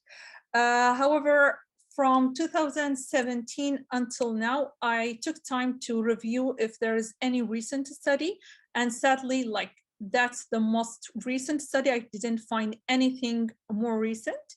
However, what was interesting that like literature did compare amiodarone to procainamide and not really a randomized control setting. It was more of retrospective settings review, and it was in a different population and also in a different pathology, where in this condition they were comparing a supraventricular tachycardia rather than ventricular tachycardia, and the population were pediatric, but they also conclude that the procainamide is more efficacious and has less adverse effect than the amiodarone.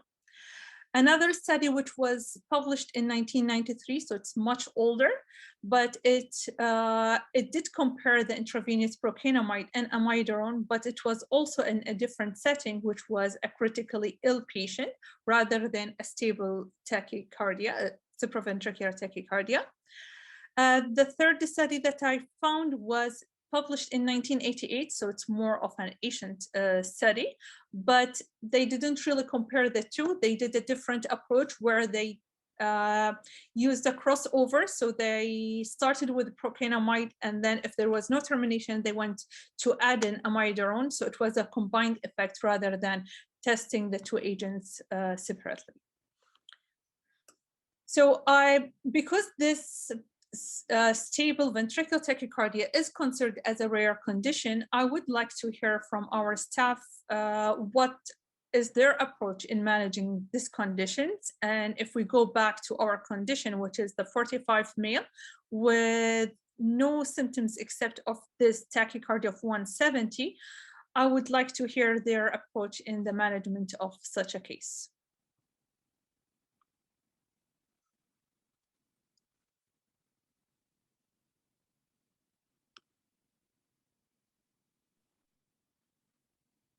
All right.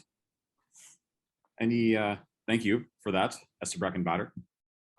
Any questions from anyone?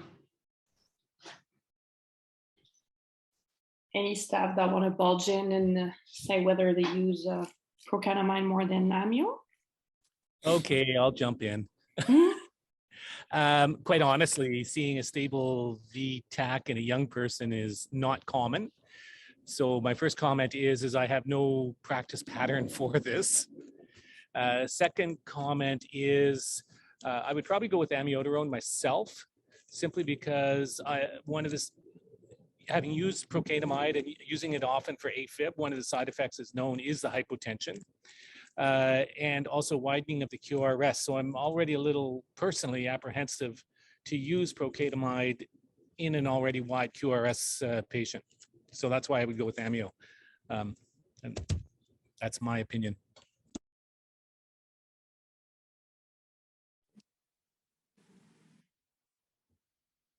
Dr. Ryder mentioned that he favored cardioversion, and if other, he will proceed with the procainamide.